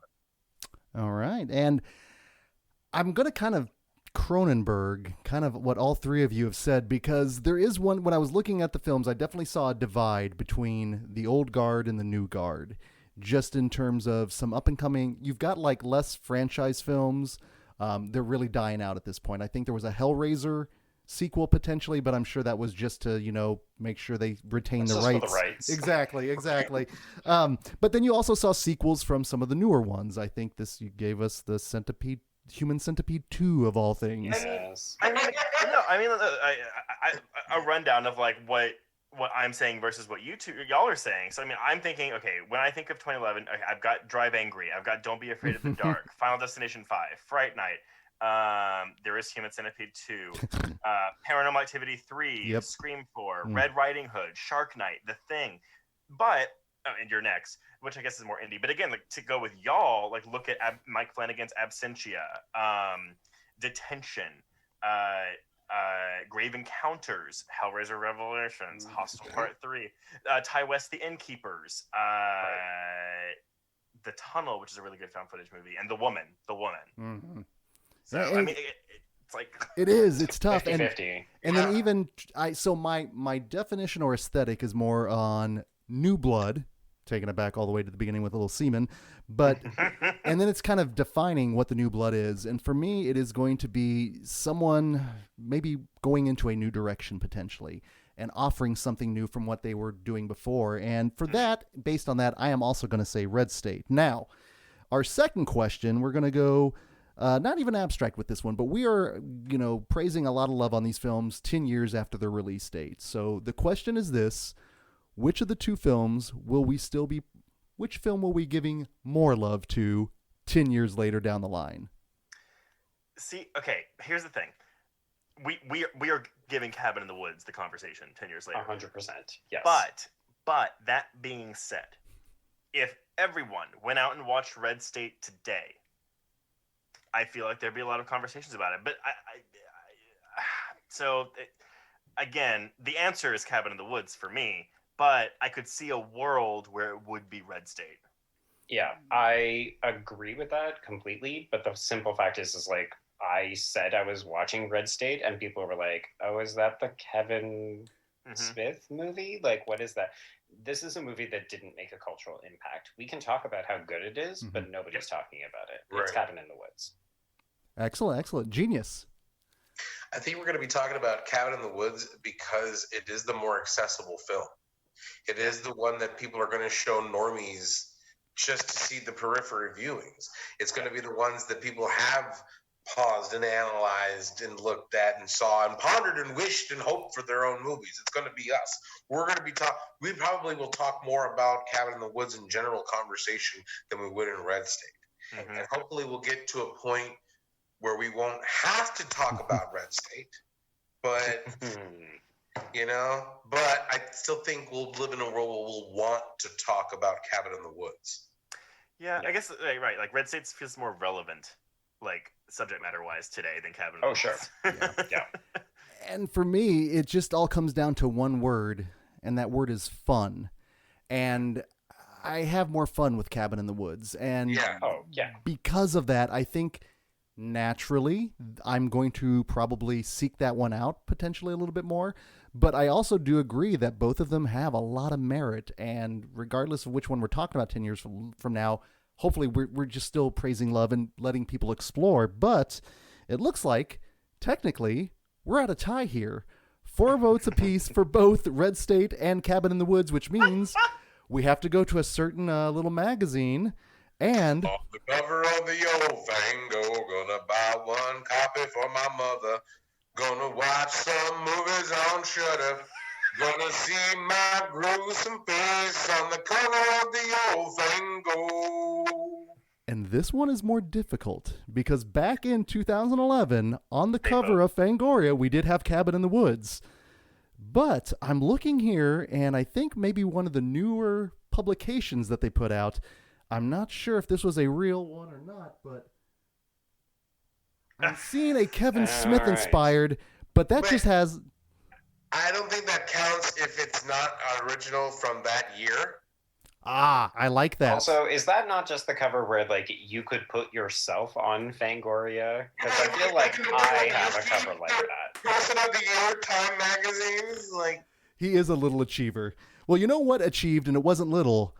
A certain film in the world, we didn't hit the purge button because Cabin in the Woods will be going to the round of the Frightful Four, representing the year of 2011, which means our final matchups here for the Frightful Four, we have American Werewolf in London going up against Bones, and then we have... Okay, I love Bones, so don't laugh at that. Oh, no. Bones too. Bones won for a fucking reason. I mean, like...